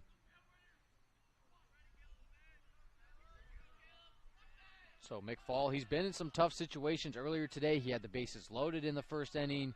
He's had runners in scoring position multiple times, however, has only managed to give up 2 runs throughout this entire game. It has been an impressive performance for the Eagle Point pitcher. Sure, he has some comfortability with his brother behind the plate as well. Ryan McFall, the catcher, batting leadoff for Eagle Point today. This is an even 1-1 count. That pitch out of the zone, as Cornett's able to lay off. So a 2-1 count, only 1 out and 2 on for Crater. Chance to make something happen here before we approach the top of the 6th. That ball's pelted out to right field. Able to make the catch out there is Colton Pierce. And Cornett will be retired with a fly out to right field. That ball hit hard on a liner out to right. However, Pierce just in the perfect spot at the right time. And that'll be 2 outs now for Crater. That'll bring up Andrew Sweet to the plate. Another southpaw in this Crater lineup. If I'm not mistaken, there is 3 left-handed batters for Crater. Sweet, Cornett, and Johnson, I do believe. Either Johnson or Harrington. So 3 consecutive left-handers. As that ball is hit out to shallow left field. Will it get down? It will not. Able to make the play is Carson Robinson, and despite 2 runners on base, Eagle Point able to get out of it once again. They will take a 9-2 lead into the final 2 innings of today's contest. We're going to take a short step aside. You're watching high school baseball on Table Rock Sports. Chrysler Jeep Dodge of Medford has a large selection of new vehicles from Chrysler, Jeep, Dodge, and of course Ram trucks. We make it easy to drive home in the new vehicle of your dreams. Only at the Lithia Chrysler Jeep Dodge of Medford Superstore. Whether it's game day or a family get-together, Sherm's has the quality products and prices that will make you cheer. Sherm's Thunderbird Market, Medford's original discount grocery store. You want diverse venues? We got them. Year-round sports access? You bet. Race cars, soccer, paragliding? Check, check, check. Medford has it covered as your sport ground, where the West Coast plays. Lithia Chrysler Jeep Dodge of Medford has a large selection of new vehicles from Chrysler, Jeep, Dodge, and of course Ram trucks. We make it easy to drive home in the new vehicle of your dreams. Only at the Lithia Chrysler Jeep Dodge of Medford Superstore. Coming out of the break, we welcome you guys back here to Mel and Horn Field in Central Point, home of the #1 ranked Crater Comets. However, they trail 9-2 here in the top of the 6th. Leading things off for Eagle Point will be Sean McFall, the pitcher. For Eagle Point today, McFall in his duties on the mound, 5 innings as he shows bunt and pops it back. 5 innings, 2 earned runs for McFall. Those are 2 runs coming in the first inning. So he has thrown 4 consecutive shutout innings, and he now looks to provide a spark on offense for Eagle Point. It'll be McFall, Nugent, and Pierce for Eagle Point. On the mound for Crater is still Zach Harrington as he now works a 1-1 count to Sean McFall. Batting in the cleanup spot today for the Eagle Point Eagles. McFall able to lay off that pitch for ball 2. McFall fouls another one back, this time a full swing, opposed to showing bunt as he did in the first pitch of the at-bat. So count even, no outs, first at-bat of the inning for Eagle Point. McFall able to lay off the low pitch for ball 3 as the count moves to full.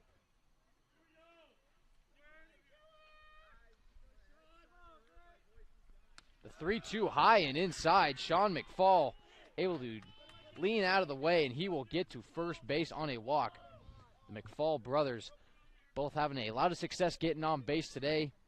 Sean's brother Ryan bats leadoff for Eagle Point. We saw him get on base in the last inning, or 2 innings before that.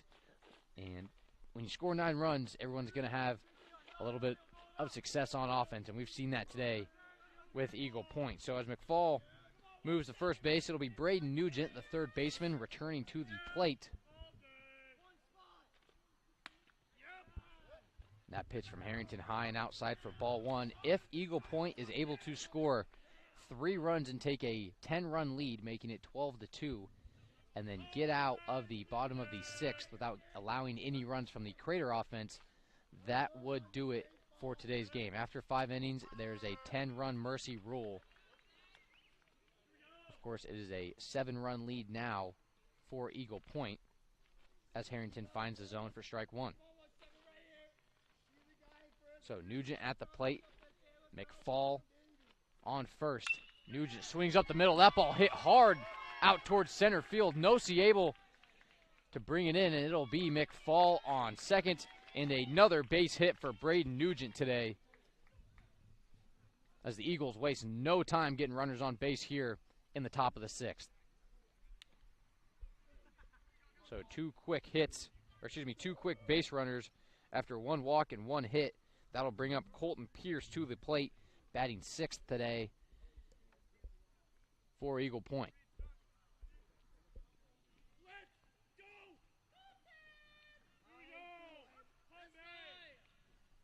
Crater with their backs against the wall here in the last few innings, trying to get any sort of momentum they can, whether it's on the defensive or offensive side of the ball. Last time we saw this Crater team at home, they also only scored 2 runs in a 4-2 loss to Thurston in extras. That game went to the 8th, where Thurston was able to walk away with that one after some small ball there in extras. That one hit out towards center field, able to get under is Nosey. McFall will fake the run from second and head back, as Nosey's able to get under that ball out there in second, quickly get it into the infield. It'll be 1 away now for the Crater defense, as that brings Mason DeVry to the plate. You can do it, Mason! I believe in you!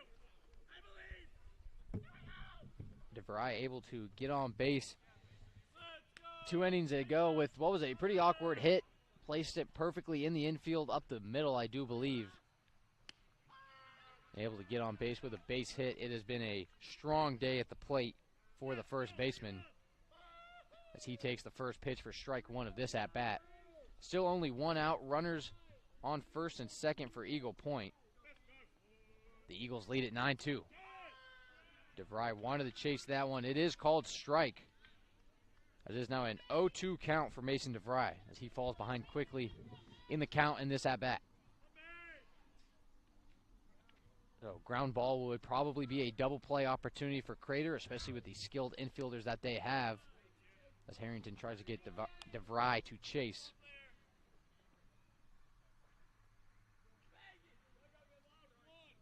So anything in the outfield likely scores two.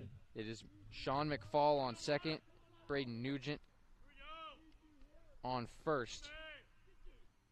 Colton Pierce, the only recorded out of this inning. DeVry able to lay off that pitch once again as the count moves up to 2-2.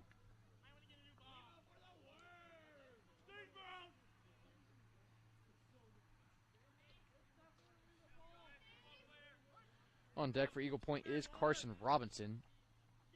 If a double play is not turned in this at-bat, he will be making another plate appearance as that one looked to be in the zone. It is Zach Harrington able to get the punch out, and that will retire Mason DeVry. DeVry didn't love the call on that one. Either way, he will be retired with the backwards K. So 2 outs for Zach Harrington on the mound, as he's able to record the second out of the inning. Still runners on first and second as Carson Robinson looks to do some damage with his bat.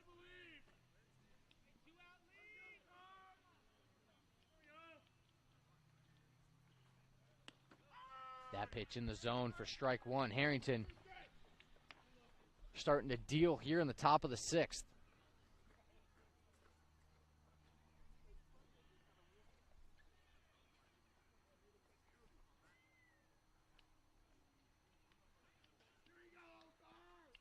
The 0-1 on the way from Harrington. That one's in the zone for strike two. Harrington really starting to find the zone here in the last couple batters. Able to get Mason DeVry looking for a strike three in the last at-bat. Same thing with Colton Pierce. So Zach Harrington really starting to do some damage here in the sixth. He's going to need some help with his offense. As I say that, there's a pass ball. Pass catcher Oren Ging. Runners do advance. McFall moves over to third, Nugent to second. And now all of a sudden runners in scoring position for Eagle Point with 2 outs, where they have been time and time again really, really good scoring runs with 2 outs in this game.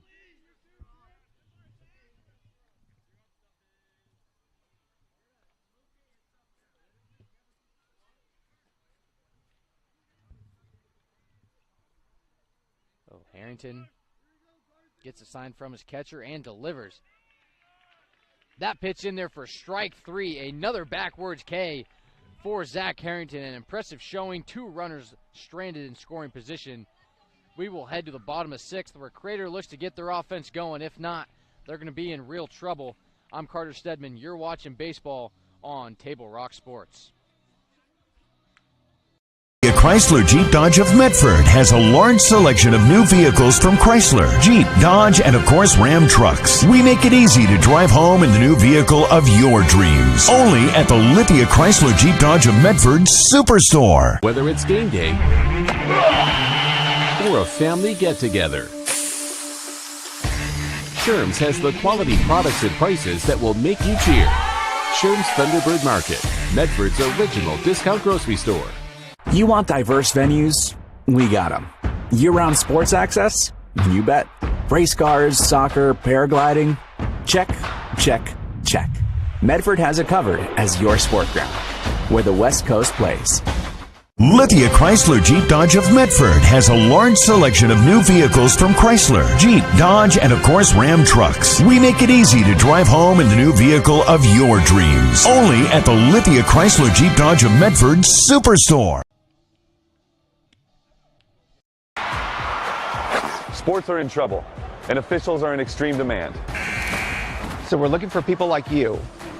Former athletes, parents, and community members What it takes is attention to detail. A positive attitude and respect for the game. Anyone who can manage the game and stick with it. Because the hard truth is, no ref, no game. Play ball.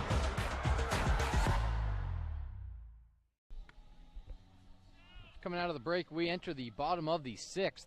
We do have a pitching change on the mound for Eagle Point. It was Sean McFall, the starting pitcher. He went 5 innings, 2 earned runs. Now in the bottom of the 6th, it will be, I do believe that is a 16. So that'll be, take a look here through the Eagle Point lineup. I am not seeing a number 16, so yeah, there's not a number 16 listed on the Eagle Point roster, so I'm not sure. And my correction, it is an 18, so that would be Carson Robinson, the left fielder, now in for relief duty in the bottom of the 6th.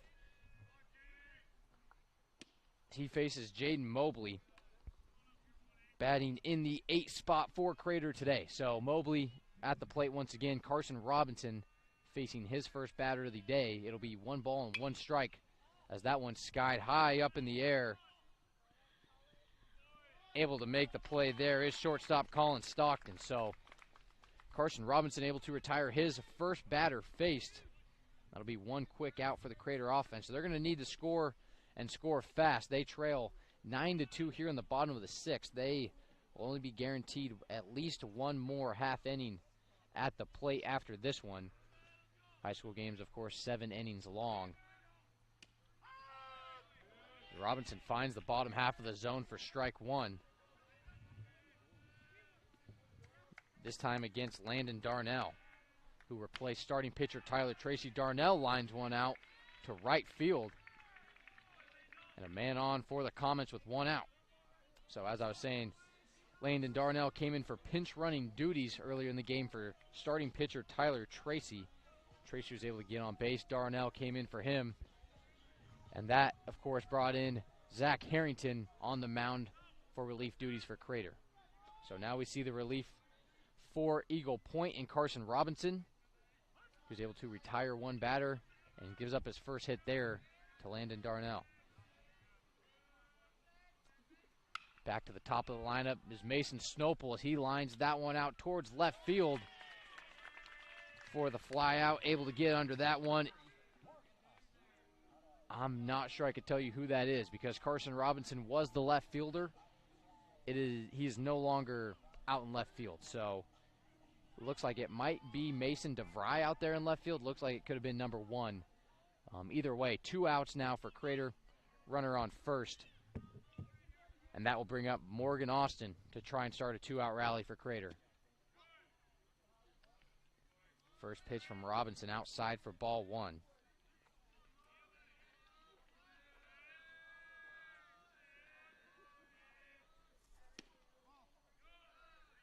That pitch outside as well for ball 2. So a 2-0 count now from Robinson as he faces off against Morgan Austin. Austin, a guy who has a pretty strong arm of his own. We saw him pitch last week against Thurston in a very impressive showing. Only 2 earned runs across 6 innings, I do believe. So as Austin catches a break on the mound today, he was over at second base. It was Tyler Tracy getting the starting duties for Crater, followed by Zach Harrington, who I would assume we would see in the top of 7. But we'll have to wait and see. 2 outs and another walk now for Morgan Austin. He'll make his way to first base.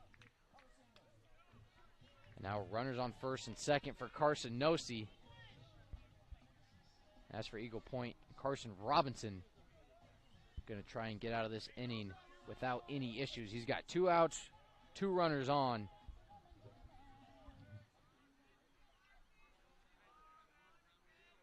It is Landon Darnell on second and Morgan Austin on first base. Now for Carson Nosey as he takes for strike 1.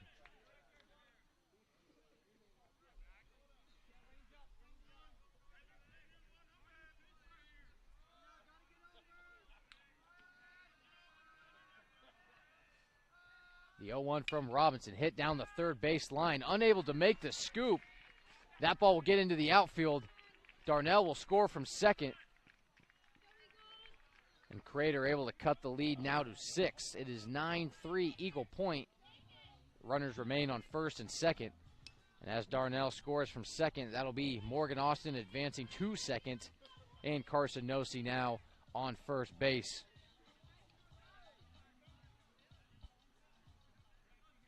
And next at the plate, it'll be the DH, Alex Johnson. It's Carson Robinson trying to get out of the jam here. That pitch hit hard out towards right field, going towards the wall. Is it out? He caught it. That pitch is robbed. What a play by right fielder Colton Pierce, going up and over the fence. And he is able to rob what would have been 3 runs from Crater. It was an absolute bomb from Alex Johnson. That ball was ripped to right center field. And it's Colton Pierce playing thief out in right field, able to get the third and final out of the 6th inning. As relief pitcher Carson Robinson able to get out of the jam thanks to his former fellow outfielder Carson Robinson. We will take a short break. It does appear as it'll be Andrew Sweet on the mound for Crater, the closer for the Comets. It's a 9-3 Eagle Point lead as we enter the 7th and what I would assume would be the final inning of play here in Chrysler Jeep Dodge of Medford has a large selection of new vehicles from Chrysler, Jeep, Dodge, and of course Ram trucks. We make it easy to drive home in the new vehicle of your dreams. Only at the Lithia Chrysler Jeep Dodge of Medford Superstore. You want diverse venues? We got them. Year-round sports access? You bet. Race cars, soccer, paragliding? Check, check, check. Medford has it covered as your sport ground, where the West Coast plays.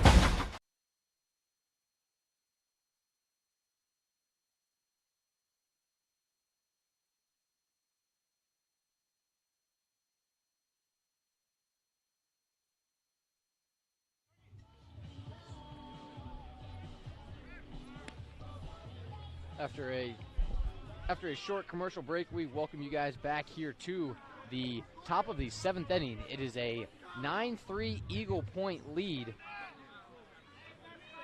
And for those just tuning in, absolute chaos in the bottom of the 6th. It was Colton Pierce committing absolute thievery out in right field, as that one is popped out into center field for the out. So back to what I was saying, it was Colton Pierce out in right field playing absolute thievery on DH Alex Johnson. Johnson, the cleanup hitter for Crater, hit a bomb out to right field. Going towards the fence was Colton Pierce, and able to jump up over the fence and come down with it was Colton Pierce. Robs what would have been a 3-run homer for Johnson. And that kept the Eagle Point lead at 6. 1 run was scored in the bottom of the 6th inning by Crater. However, Eagle Point and reliever Carson Robinson able to avoid any more potential damage with the home run robbery, as that one's hit hard towards second base, and it'll get through. And that's Ryan McFall, the leadoff hitter for Eagle Point, getting on once again.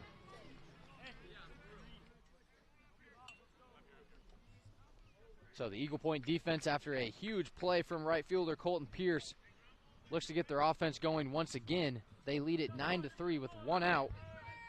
That'll bring up Cooper White, the second baseman. He's had a good day at the plate, as had many members of this Eagle Point batting lineup. White will take for strike 1.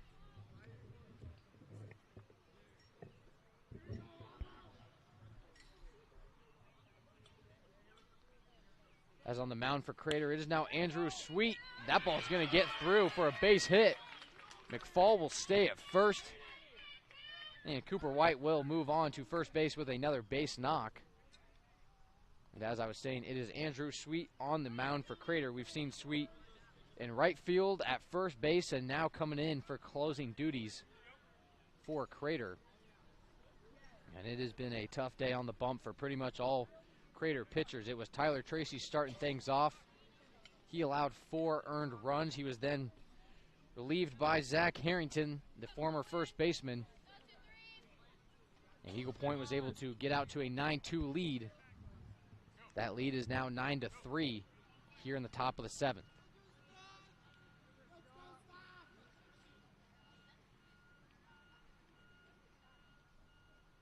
So Sweet delivers. That ball pelted out towards center field. Nosey should be able to get out with that one. McFall will head for third. It's going to be a close play, and he is safe at third. So Ryan McFall able to get in to scoring position, moving from second to third. As there's now 2 outs here in the top of the 7th.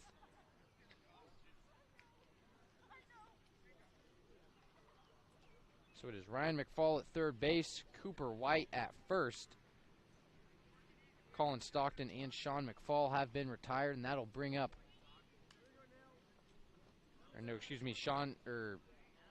Colin Stockton is now at the plate, rather. Sean McFall at the plate.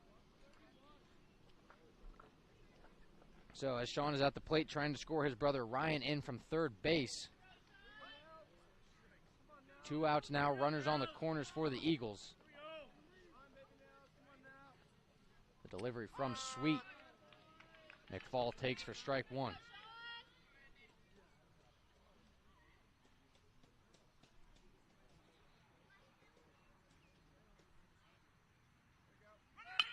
That pitch swung on. I think it hit McFall's foot, so that'll be a foul ball and a 0-2 count now, with 2 outs to Sean McFall. It was Ryan McFall and Cooper White making their way onto the bases. Since then, we have seen 2 batters being retired for Eagle Point. At the plate now, Sean McFall, the starting pitcher for Eagle Point. He will be followed by Braden Nugent if McFall is able to work his way onto base. The 0-2 from Sweet, swung on out to left field.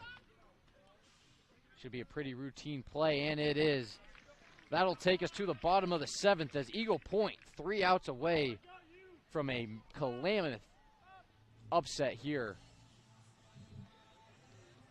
in the Rogue Valley. Eagle Point leads at 9-3. We'll take a short step aside as we head to the bottom of 7.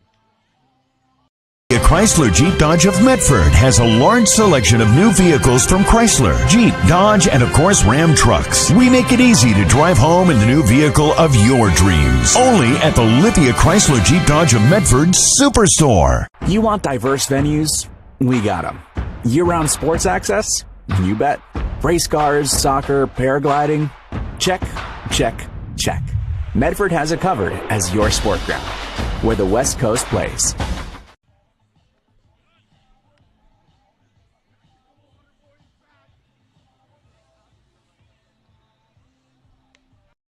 Chrysler Jeep Dodge of Medford has a large selection of new vehicles from Chrysler, Jeep, Dodge, and of course Ram trucks. We make it easy to drive home in the new vehicle of your dreams. Only at the Lithia Chrysler Jeep Dodge of Medford Superstore. You want diverse venues? We got them.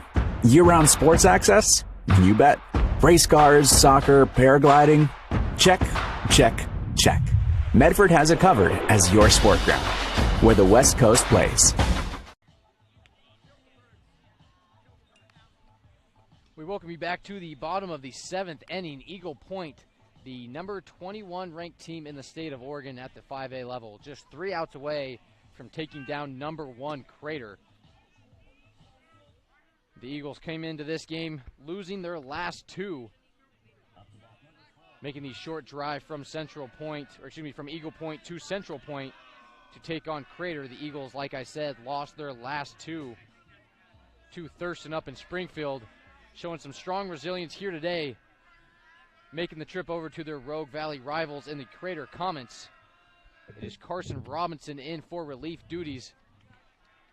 It was Sean McFall on the mound for a majority of the day. For Eagle Point, McFall only giving up 2 runs, Robinson so far only given up 1. The Eagles lead at 9-3. It was a 1-run first inning, a 3-run second, and a 5-run fourth. That has added up to a 9-run total today for the Eagles. As for Crater, they were able to take a 2-1 lead in the bottom of the first. Since then, they scored 1 run, which came in the last half inning. There's also a 3-run homer that was robbed from, I do believe that was Alex Johnson. Zach Harrington swings and misses for what is now a full count. There's Colton Pierce out in right field with the robbery, able to get Eagle Point out of the inning and keep them with the momentum, as that one's hit up the middle, and Zach Harrington will find his way onto base. So last chance here for Crater, trailing by 6. They're going to need a monumental last half inning at the plate to pull off the comeback.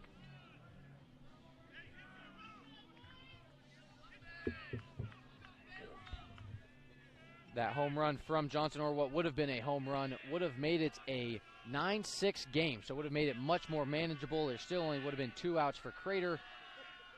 Instead, they trail by 6 in the bottom of the 7th. That first pitch from Robinson out of the zone. It is Caleb Cornett at the plate now, the shortstop for the Comets,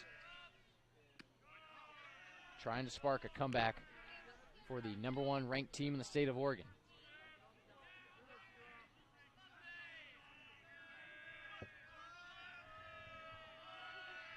The 2-0 pitch from Robinson, swung on and fouled back behind the plate.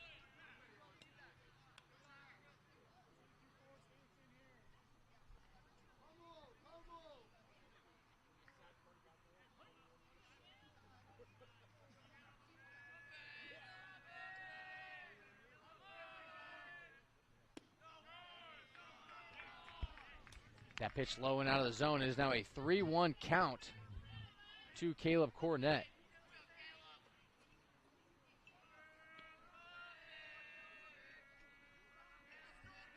The 3-1 on the way from Robinson. Called for a strike. Cornett threw the bat, thought he was going to get away with a walk. He'll walk across the box and go pick up his bat as the count moves to 3-2. Harrington on first, no outs, full count. Robinson on the mound now for Eagle Point. That pitch swung on and cranked out to right field. Runners will advance. Harrington thought about heading to third. He'll stay at second. Looked like an off-speed pitch from Robinson, just stayed up in the zone. And Cornett able to take advantage as it is now runners on first and second for Andrew Sweet, the closing pitcher for Crater in today's contest.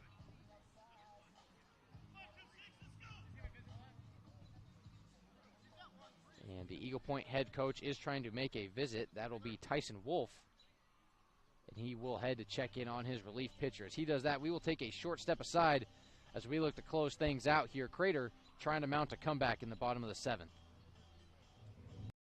Chrysler Jeep Dodge of Medford has a large selection of new vehicles from Chrysler, Jeep, Dodge, and of course Ram trucks. We make it easy to drive home in the new vehicle of your dreams. Only at the Lithia Chrysler Jeep Dodge of Medford Superstore. You want diverse venues? We got them. Year-round sports access? You bet. Race cars, soccer, paragliding? Check, check, check. Medford has it covered as your sport ground, where the West Coast plays.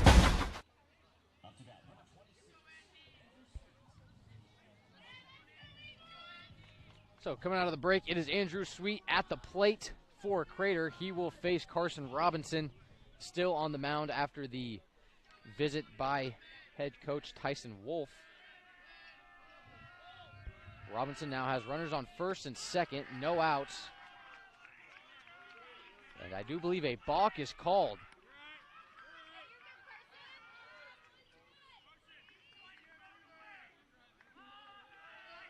So the runners will advance from first and second to second and third.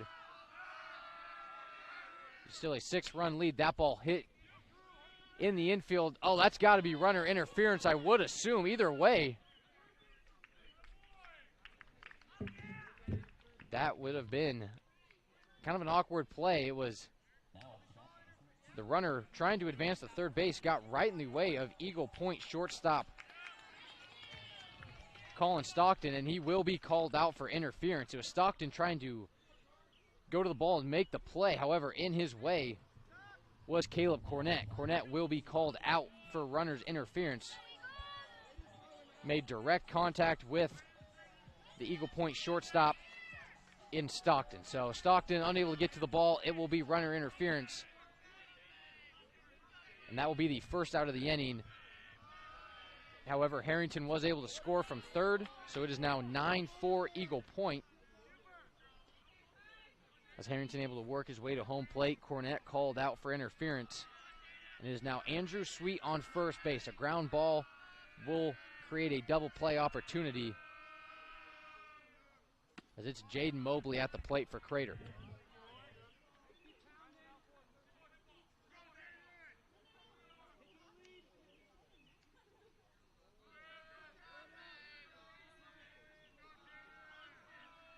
The 2-0 from Robinson on the way. Foul tipped and caught by the catcher. That'll be strike one. So there was two runners in scoring position for Crater. They're able to get one off the shallow ground ball from Andrew Sweet. However, they did have a runner get called out for interference. And Robinson hits Jaden Mobley. Mobley will make his way to first base. And that'll be the fourth runner on base this inning for Crater. It was first Zach Harrington getting things started with a base hit, followed by Caleb Cornett, Andrew Sweet, and now Mobley. So Harrington scored, Cornett called out on interference, Sweet on second base, Mobley on first. As we reach the bottom of the Crater lineup, it is Landon Darnell, who came in for pinch running duties earlier in the game, batting ninth in the lineup now. Trying to continue the comeback. There's 2 on, 1 out. Crater trails at 9-4. First pitch swung on, foul tipped and caught for strike one.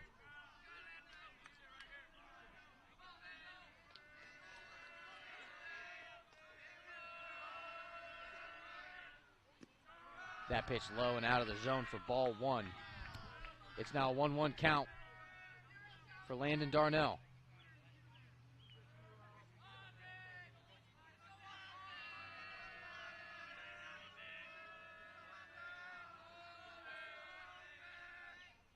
That pitch fouled off for strike two. It is now a 1-2 count.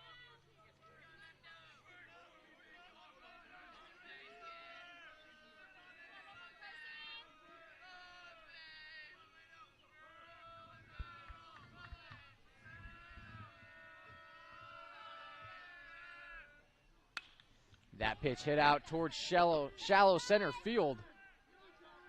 Runners will not tag up. And that ball is brought in by Skylar Trebure. So Darnell will be retired via fly out to center field. Runners stay at first and second base. Mobley on first. I do believe we have a pinch runner on second. Can't see a number from here, but that is certainly not Andrew Sweet. So now to the top of the lineup for Crater. Their last chance will be Mason Snopel with 2 on and 2 out, trailing by 5. Snopel lays off the first pitch.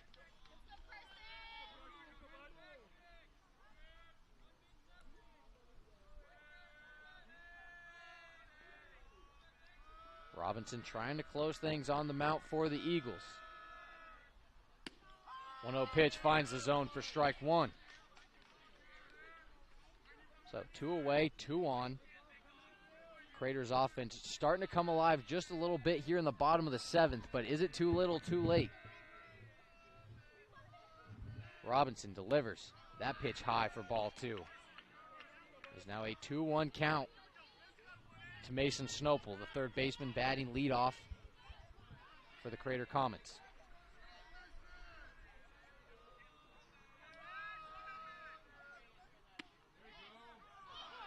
The 2-1 inside, now a 3-1 count One more ball and the bases are loaded for the heart and soul of Crater's batting lineup.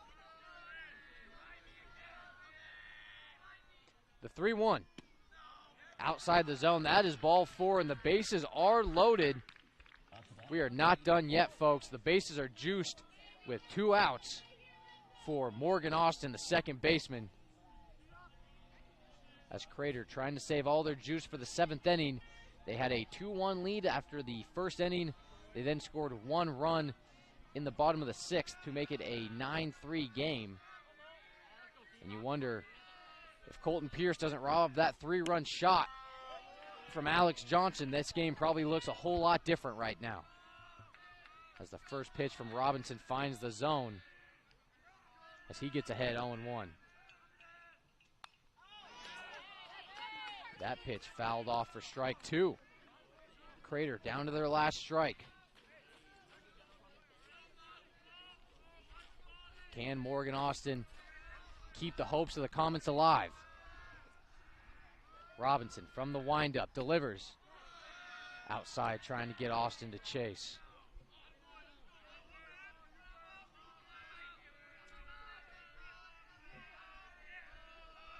The 1-2 from Robinson.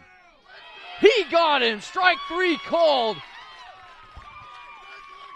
Carson Robinson able to ring up Morgan Austin, and Eagle Point pulls off a huge upset, not only in the Midwestern Conference, but in the 5A state rankings. The number 21 Eagle Point Eagles come over to Crater and take down the number 1 team in the state. That is going to do it for today's matchup. These two teams will face off in a doubleheader Friday afternoon. First pitch will be at 3 o'clock from Eagle Point High School. We want to thank you guys for tuning in. Once again, thank you to our producer, Joe Brett. This is a Table Rock Sports production. Thank you to my cameraman, Kyle Clements. And, of course, thank you to our listeners for tuning in to today's edition of High School Baseball on Table Rock Sports. I am Carter Stedman. Thank you guys for listening, and we will catch you guys on the next one.